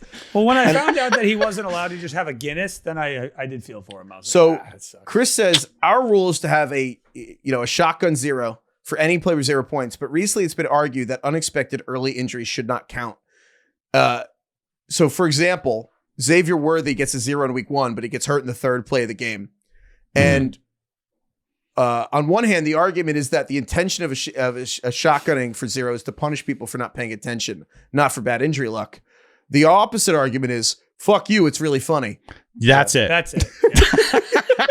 You nailed it. You encapsulated it. Yeah. It's actually funnier if it's Xavier Worthy I getting agree. hurt on the third play of the game. Everyone, so in my league, it's always people just do the peace sign when someone goes out of a game or whatever. It's like, so Worthy peace. It's like shotgun time. And yeah, it's like it's even funnier. Or it's like it's like a primal. It's like, fuck yeah, you have to go shotgun a beer. Also, I think this is like fantasy. Like if you're really getting down into the nitty gritty of it, it's like this is one of, if not the best ways to keep in touch with your friends as you grow older in life and connect with them and stay, stay connected and all that. And I think sending a video of yourself shotgunning a beer to all your friends is a really good way to like stay connected. It's always funny. Like in our league, everybody's always really creative with the way they do it. Everybody uses like a different weapon of choice in terms of like puncturing the beer. Like it's like it gets ridiculous. People start bringing out like these massive knives to like do to like a machete, like a fucking machete. Has anyone ever cut themselves by accident with the big knife? I mean, probably nothing serious, obviously, but yeah, injuries should count. The point of fantasy is that it's random and unfair. Yeah. And people in the league over the years have certainly been like, man, this is a pain in the ass. And we actually have I can't remember what the exact term is, like a shotgun integrity committee. And we have, so it's like before it used to be you had to do it before the next week started. And now it's literally, you have to do it before the end of Monday night. Because too many people were lax on their shotgun deliveries. And so, yeah. I don't know. It's just it's a funny way to like stay connected, and obviously, and people who complain about it, the automatic reply is always like, look, this isn't designed to be convenient. It's actually very inconvenient. Like I literally flew 10 hours home, drove 2 hours home from Seattle. So I'm traveling and by this time it's like 6 a.m. Ireland time. I'm exhausted and I had to go out in the rain and shotgun a beer. It was like the most exhausted I've ever been in my life. I also just love the idea of you walking in the door and your wife's like, oh my God, it's so great to see you. And you're like, shut up, babe. Hand me a Coors Light. Craig, not even kidding. I was like, Skibby, can you put Calvin to sleep tonight? And because I got to go shotgun a beer. How was your trip? Not now. I need a beer stat. I walk in, slam the door. Yeah, it's like, I mean, but again, it's like, number one, it's funny. And number two, it is a good way to like Chris, it keeps you engaged in the league, and by the way, it keeps you really engaged with all your players because like I was in the press box sweating fucking TJ Hawkinson not having any catches because I didn't want to have to shotgun a beer in Ireland. Yeah. Chris, don't let your league mates be cowards. Yeah, all zeros count. Decided. Fantasy court decided. Boom. All right, I think that's all we got. Thank you, DK. Thank you, Craig. Thank you, Ronak. Thank you, Carlos. Thank you, Kai. Thank you again. Shout out again, Bex for Ireland. Yeah. Thank you to everyone who listened to our Ireland stuff. Back to regularly scheduled programming, 4 episodes a week. Thank you everyone for listening. Thank you, Lord. SNL back this week. Oh, wow, baby. Thank you, the Dubliners. Nice. A band that plays classic Irish music, I believe. Oh. They played a Dubliners song, Craig, during the game.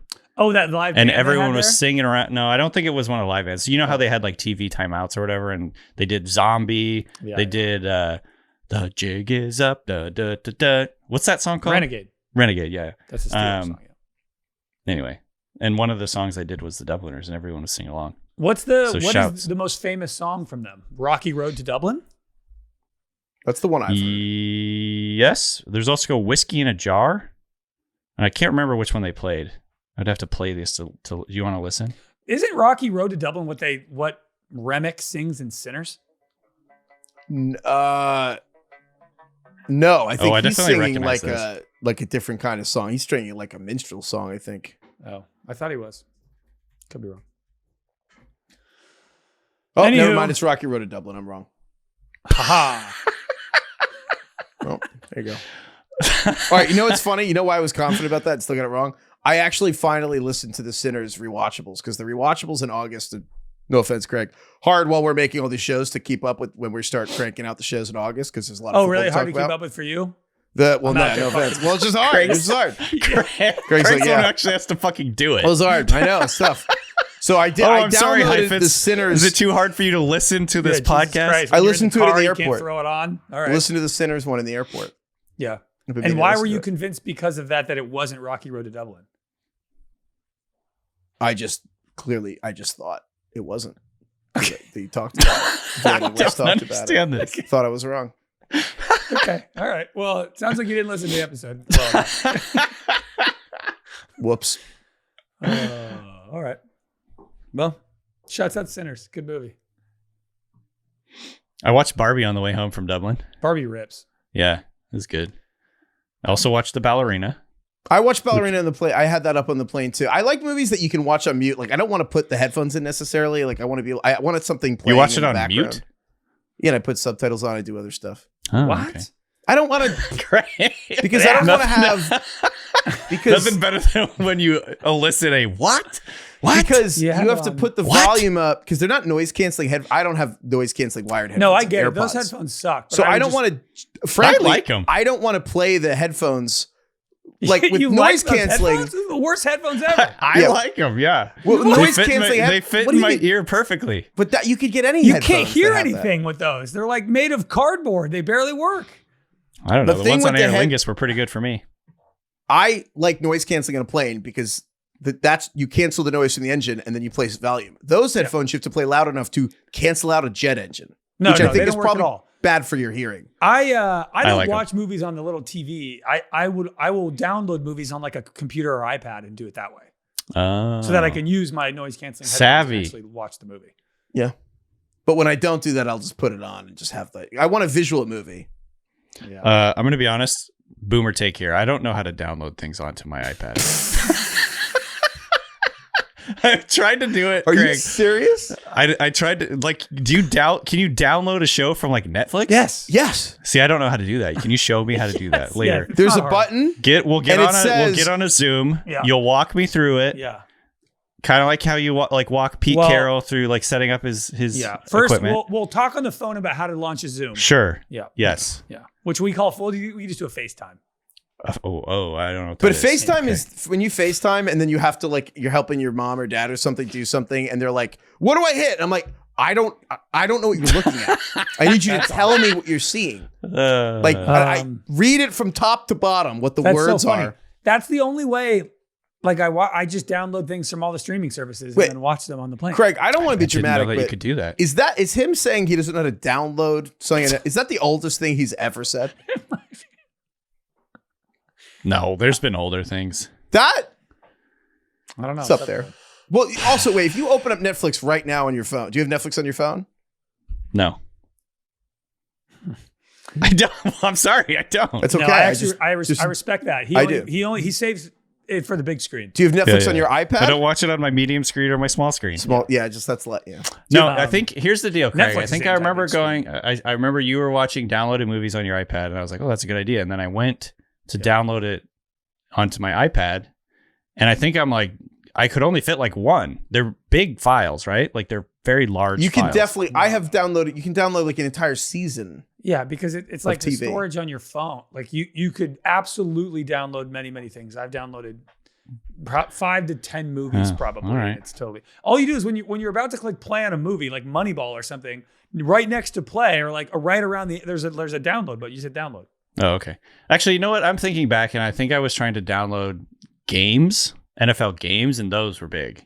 Oh, okay. And I could only like download one, and I was like, okay, fuck. That's that. also- I can just- That's definitely different. yeah, okay. All right. Sorry. Well, you know, I still want you to walk me through it. So you watched Barbie on those shitty headphones? I did, yeah. The ones I really like, yeah. Yeah, you probably missed half the jokes. You probably love it if you actually could have heard The it. part where Gosling was like basically saying, you know, I originally thought the patriarchy was just basically about horses. Like that really got me.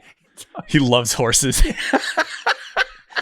Gosling's Every love of time horses. Jack and I now walk around DC, and every time there's like a horse, you know, obviously there's a ton of horse statues in DC. Yeah, dude. When Horse he's guy. in the mall and he's like seeing men in suits like making decisions and why he's like completely entranced. Dude, and the guys, and he's like, you're not doing patriarchy right. And the guy's like, no, we're doing great. No, but it was very funny No, yeah. and thought provoking, you know? Dude, also, honestly, one of the funniest a line I can't believe they kept was she's like, I'm not a fascist. I don't control the flow of commerce or the railways. Yeah. I stand by that. I think I don't. The consensus on Barbie, I think, is kind of like, I don't know. I think it's kind of fallen out of public favor a little bit, and I think Barbie is like had such a high degree of difficulty and could have been an abject disaster in so many people's hands. Mm-hmm. Like, I do really feel like it's such a It's such a success for Greta Gerwig and Noah Baumbach that they actually pulled that off, a fucking Barbie movie, and it made $1 billion and is really funny and well written. I just think that's incredibly impressive. I also thought it was very funny, all the references to like real life Barbies that they did. There was like Sugar Daddy Sugar like the whatever, I forget what the character's name was, like Sugar Daddy, and they're like, that was a real thing. Yeah. Michael Cera's great in it. Oh my Alan. It's so good. And then weird Barbie is, I had 2 sisters, so we had a lot of weird Barbies in our house. This is a good corner for us, reviewing things from like a year ago. Yeah. Right. I've always thought that there should be a show that you just like talk about things that happened a year ago. Don't just give that away. Cut that. Ronak, cut that shit. Bleep it. Most people are not up to date on things. Most people like get to things later. Craig, I know you're the giving away general platinum public. right The now. general public watches shows that came out like a year or 2 ago, right? Like totally. You call it like last year tonight or something. Last year. I just finished fucking Peaky Blinders. Should we do that on Sundays? A year ago. Yeah. At the end of the show, last year tonight. Last year tonight. Oh my god. Oh, I just watched Stranger Things. Pretty good. We either start need to doing catch up with this that. like soon, like this weekend, or we cut this from the show and figure out a way to do it. Yeah, I don't know. I don't know how much. I don't know how much is there. We'll see. Last year? No, there's a lot there. ton. I have thought about it. I do think it's a funny idea. I don't know if it's like an idea that you could do forever or if it's like a fun couple of one-offs, but it is a funny idea. All right. I feel like that's my whole life. You guys always make fun of me. I'm like, I get to things about exactly 365 days news. later. Yeah. Old news. Did you guys see this Oppenheimer show? It's amazing. I do think I find it really funny. I think sometimes the best time to get somebody's take on a movie is a year after it came out. Like, yeah, because they're not in the hype influenced or by like Swept media up. or like friends' opinions. Like Liz recently watched Oppenheimer, and it's been so long or whatever. We talked about it, and I was like, "Oh yeah, like you finally saw Oppenheimer." She's like, "Yeah," and I was like, "Did you like it?" And she was like, "No, boring." It's just like. Heifetz. That's just great. Well, You should she not must have have told been Heifetz that. titillated by the Senate subcommittee hearing at the end. I bet she really loved that, didn't she? Yeah, she loved that. She loved the Senate That was her subcommittee favorite. hearing where they She gave Robert rewound Downey that, Jr. watched an it Oscar and pretended it wasn't because Iron Man was sick, but we wouldn't admit it at the time. again. Can we not go down this road again? Christ. Just saying. Everyone just was like, fine, we loved Iron Man. Here's a fucking award for your boring ass character. Yeah. Everyone just pretended like that was interesting. I know. It's fine. I know. Barbie not was Barbie not, she didn't, they were nominated for what? Greta Gerwig didn't get Best Director, which is fucking ridiculous. But the movie got Best Picture. This is Bill's best take that the Oscars should be like 1 to 5 years later. 100%. That is definitely true because Yeah, it would be so much more obvious. Let's do it right now. The 2020 Oscars.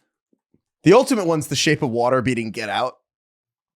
I know. 2020 Oscars was actually awesome. That was the last great year in movies. Oh, I guess that makes sense.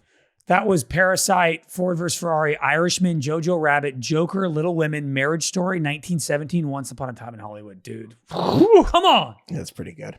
And actually, Parasite won. I'm fine with that. But like Shape of Water winning, it's like. Jojo Rabbit, very funny movie. Also, Yeah, that's a good also movie. sad. Like actor in a supporting role, would you ever nominate Al Pacino for The Irishman again? Certainly not. I've been sitting on an Al Come on. Pacino take for 5 years that I'm waiting to release. Craig, I think I know what it is. If you're sitting on it, here's a little No, segue. I have to wait for the hottest take to come. Craig, I watched the first like 30 minutes of Alto Nights. Oh, Did I you almost see this? I could tell we had the same movie. Where Robert No. De Niro played 2 people in the movie, Yeah. I guess. Yeah. Can we find more actors? Do we not have enough actors? You have a problem with Sinners too then? Well, that one I get more. No. I'm just like, The story know. behind Alto Nights is Barry Levinson directed it. Barry Levinson's 83 years old. He did like a bunch of great movies. The Natural, Good Morning Vietnam. But he's friends with David Zaslav, who's the head of Warner Brothers. And David Zaslav was just like, hell yeah. And Nicholas Pileggi, the guy who wrote it's like 95 years old. It was based, who's friends with David Zaslav, and David Zaslav was just like, "We're making this movie. I don't care." They spent $50 million on it, and it made 9. That's I gotta say, it was not very good. It was the most like, I'm just gonna let my friends cook. And that was it. The guy who wrote it's 92, but he wrote Goodfellas. The other thing here with the Oscars this year was the two popes with Anthony Hopkins. Did I ever tell you guys the two popes pitch I gave to the Ringer? Yeah, there was like a bunch of pope shit going on at the same time, right? There was a bunch of pope shit going on. Because it was the two popes, and then it was like the new pope. So there was the young the pope. two popes was young Anthony pope, Hopkins, was Benedict, and then it was about the relationship between Benedict and Francis at the Vatican. But at the same time, there was the young pope, that Jude Law show. The first season of it was sick. Yeah, and then the second season was he goes to a coma. They have another conclave. They elect John Malkovich, and then he wakes up in the coma. Pope John popes. Malkovich. Yep. Pope John Malkovich the Fourth. Yeah, but there's two popes in the show. So I was like, I wanted to make a Ringer like mockumentary about the making of the two pope shows. And I wanted to like talk about the rivalry between the two pope shows and the movie The Two Popes. And then halfway through, we would find out that another company is also making a mockumentary about the two pope shows. And there was like two, and then at the end we realized that a different company is making a movie about like how we're both making two movies about the two pope shows. Mm-hmm. And Jason Gallagher was like, we don't have time to do that. It's like, just put the chips in. Did you have a funny name for that doc idea? What was the name? I actually probably will list somewhere. Two Pope, Two Furious or something. I forget. Popeception. I forget what the name Two was. Popes, One Doc. Yeah, Two Popes, One Doc. Yeah, something like that. Okay. Well, we'll launch that with our new media company called Last Year Tonight. Last Conclave. This actually fits me. This fits my schedule very well, Craig. So I'm into this. See, idea. that's what I'm saying. People are busy. All right. Goodbye, everyone.